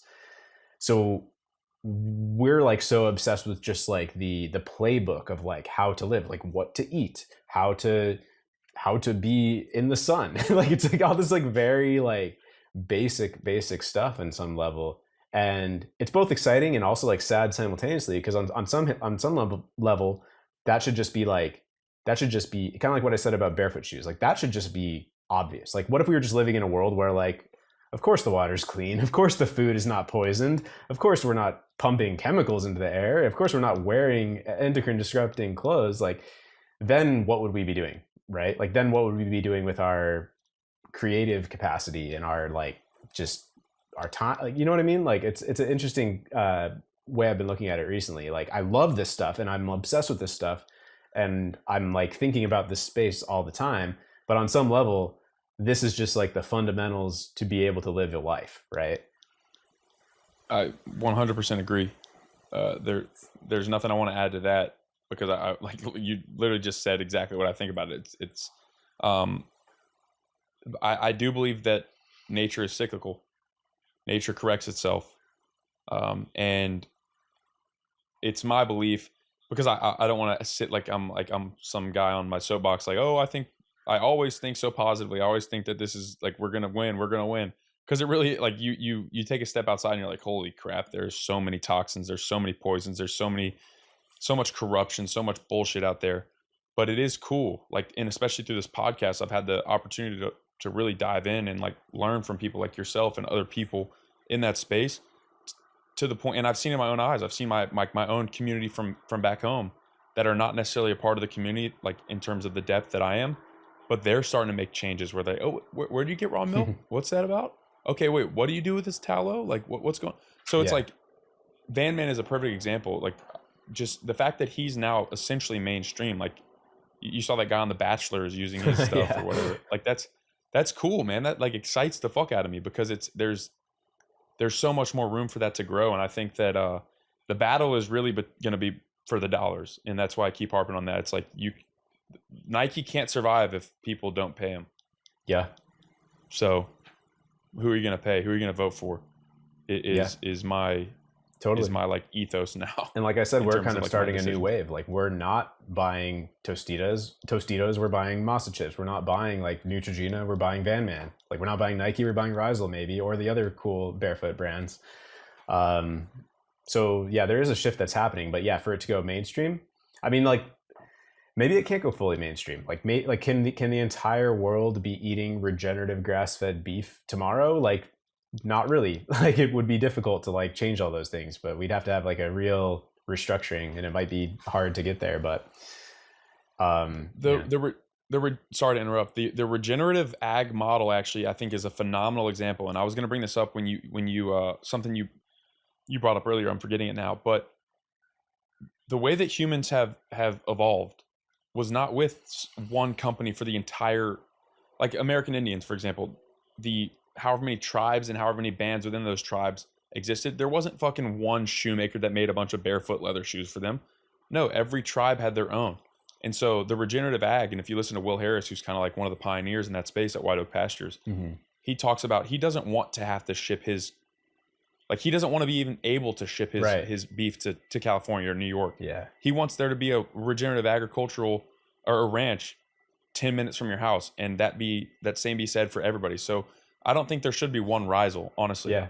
I think there should be fucking 15, 20, 30. All these different companies, same can be said. It's like, this is how more people get into what you were referring to earlier. They escape that matrix of the corporate job, and they start making, even if it is beef tallow or even if it is something that's already there. You see Van Man, this is so cool. This is why I love this community, is Van Man like supports other tallow companies. He's like, there's enough to win, you know, like we're not drowning out here. We're not in so much scarcity. So maybe that's the way that people get into the entrepreneurial game is by kind of like that locality tribal paradigm. I mean, these spaces are all going to grow. Like, I didn't invent grounding shoes, but I knew that the existing options weren't reaching our people, and they weren't being done quite in the way that I wanted it to be. Or, same for Van Man. It's like the entire, like, I'm sure there's probably like Van Man's 5th competitor is probably bigger than Van Man was a few months into Van Man. Like, it's just the whole space is growing. Or in grounded shoes, like the Grounded Athlete. Like, I don't think of him as like a competitor that I need to like beat. It's like, I think it's awesome. I think it's great.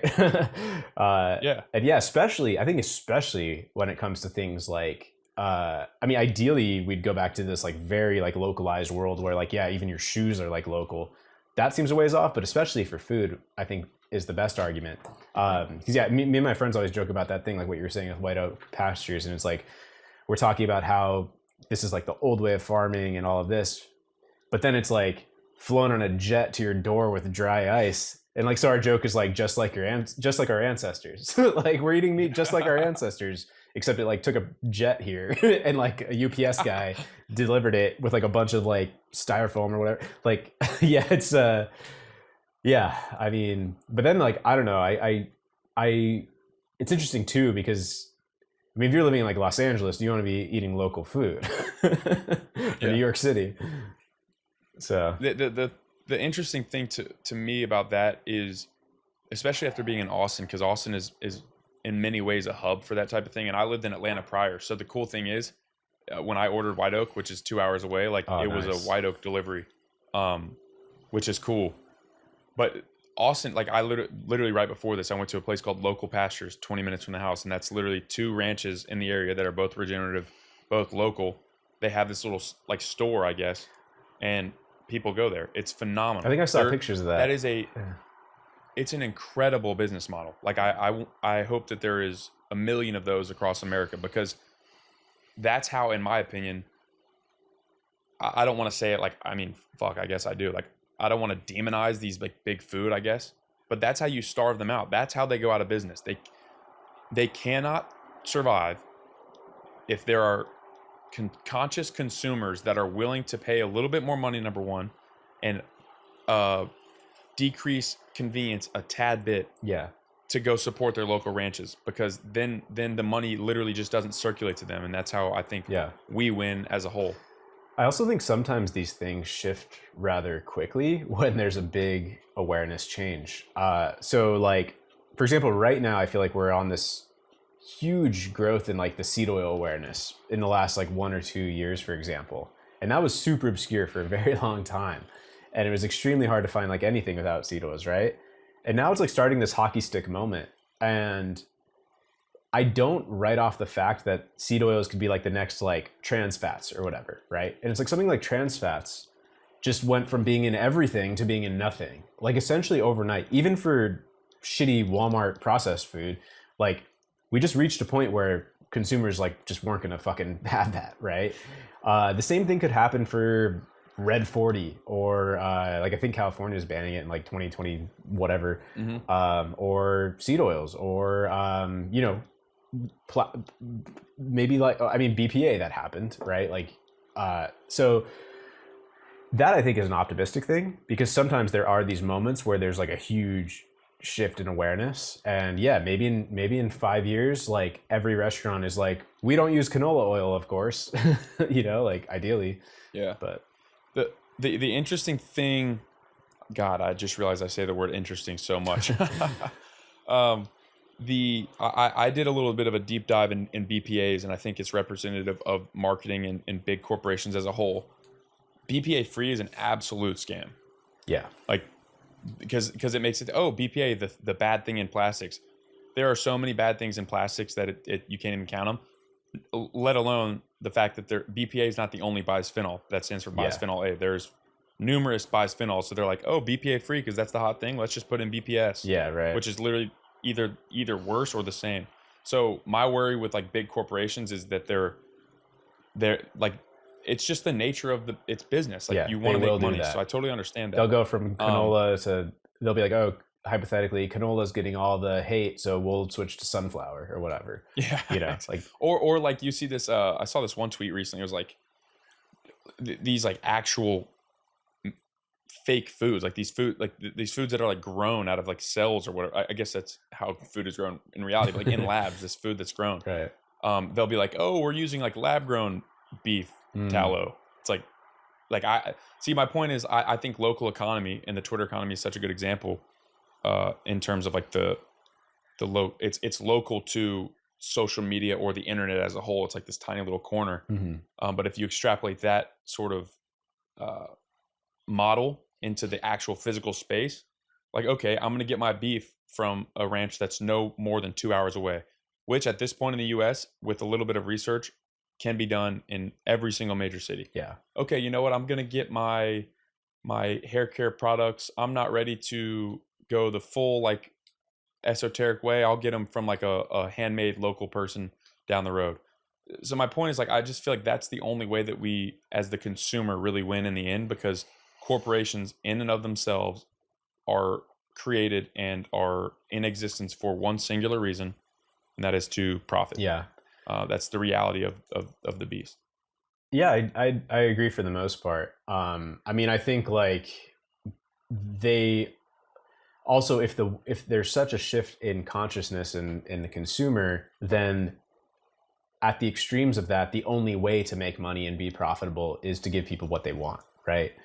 So I think these things can be aligned, you know, like it's kind of no different than our small businesses we're talking about being profitable. It's just at a huge scale.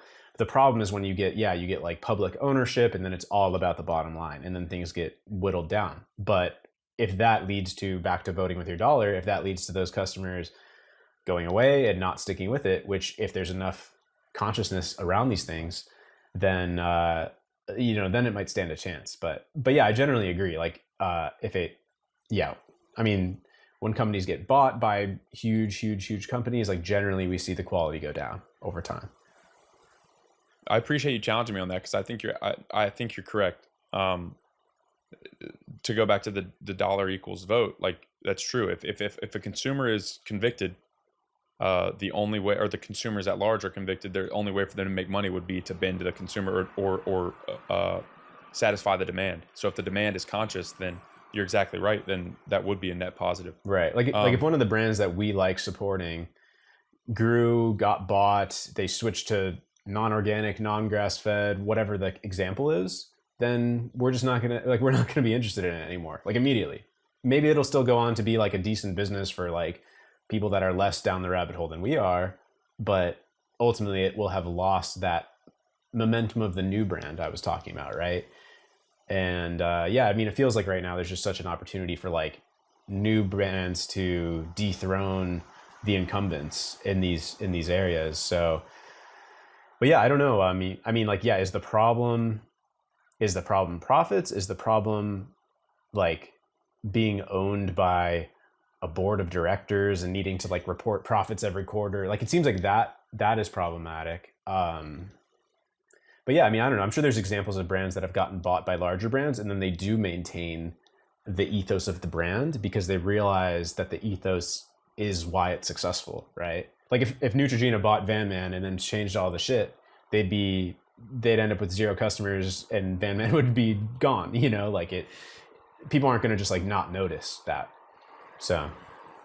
Yeah, we were actually talking about this last night in regards to a Hue chocolate, I think, which was a relatively based chocolate brand that got bought by like Oreo. Yeah. And or Primal Kitchens is another example. They got bought by my buddies told me it was Kraft, which you're right. Primal Kitchen. If you change that, then what would happen is you would be losing your cash cow. Like Right. people would just stop buying it. So it is perhaps there is some silver lining in that the corporation would it's beneficial to them to continue Right.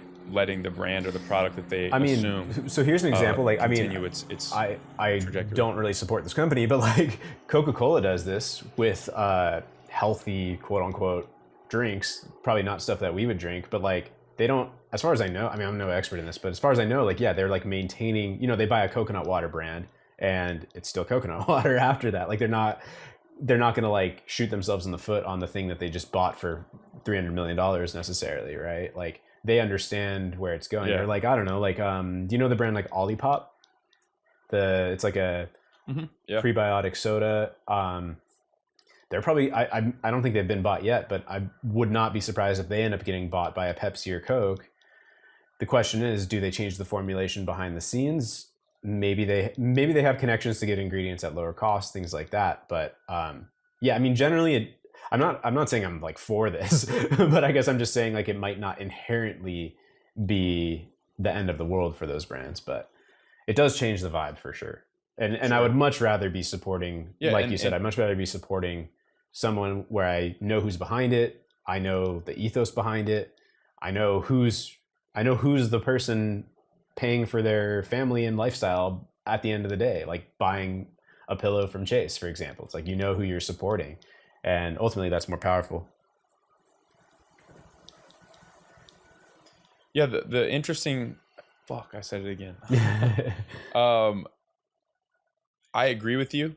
The one caveat to that in my mind is in the end, like you're still supporting the umbrella. Like you're still supporting the Coca-Cola, even if you buy Right. Olipop, which I guess there's nuance and you have to pick your battles, but it's definitely it's an interesting discussion. I mean, that would be a podcast in and of itself. Just diving into Yeah. that. But I mean, we're pushing the 2 hour mark, so I got one more question for you, and I'm genuinely curious to hear your answer.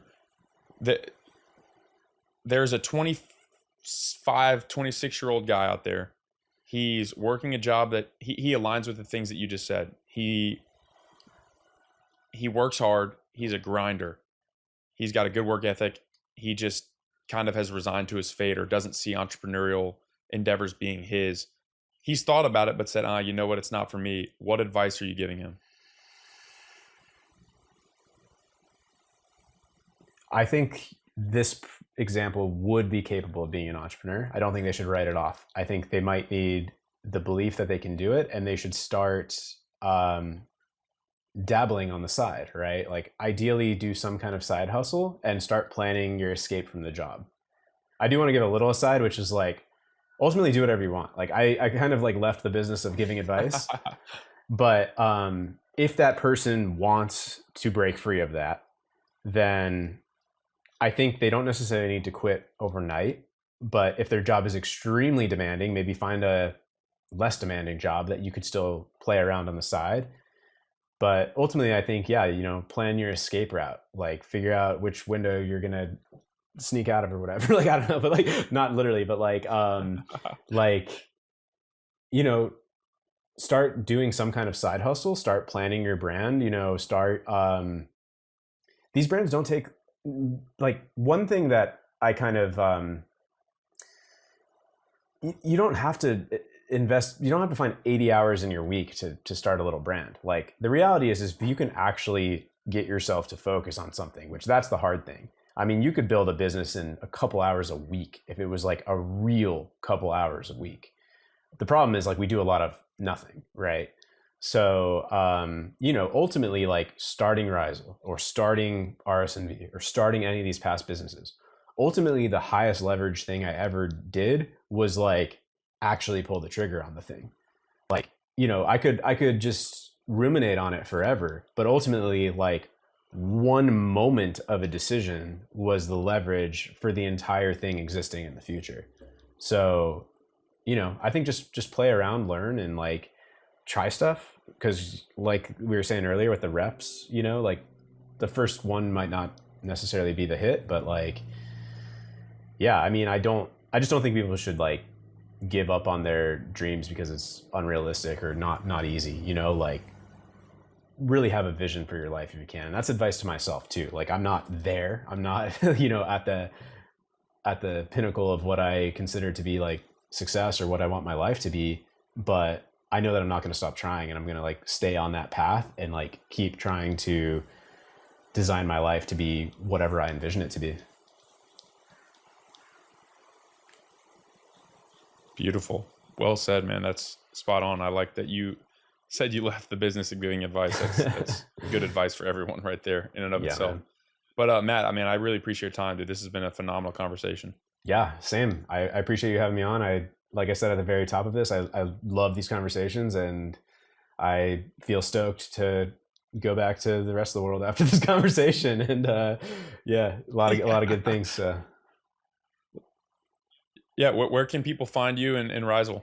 Yeah, Rhizal is RHIZAL.co, or Rhizal Shoes on Twitter, Instagram, TikTok, all of that. I pretty much don't post on anywhere except Twitter these days, and it's Matt Loberstein, MattLoberstein.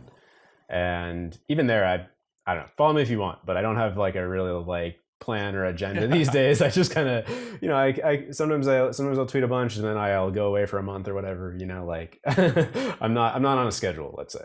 Yeah, that's a soft plug of the personal exactly brand. Yeah, I don't know. Love that. Hey, yeah. Well, that will also be all. I'll link all those in the show notes. Perfect. Right on, man. Thank you. Yeah, thanks, man. And with that, hope y'all enjoyed the conversation with Matt. Like I said, that was a 2-hour banger of a conversation. We covered a ton of stuff. I really appreciated Matt's insight on business as it relates to starting one and operating one in an authentic way in a world where it's more profitable to do things in a less authentic and more profit-driven way. I hope y'all enjoyed that. Follow Matt and get your hands on some Rhizals, or feet, should I say, because they're some of my favorite shoes. I'm not sponsored by them, but it's a phenomenal product. Can't recommend them enough. Until next time, stand firm in the arena.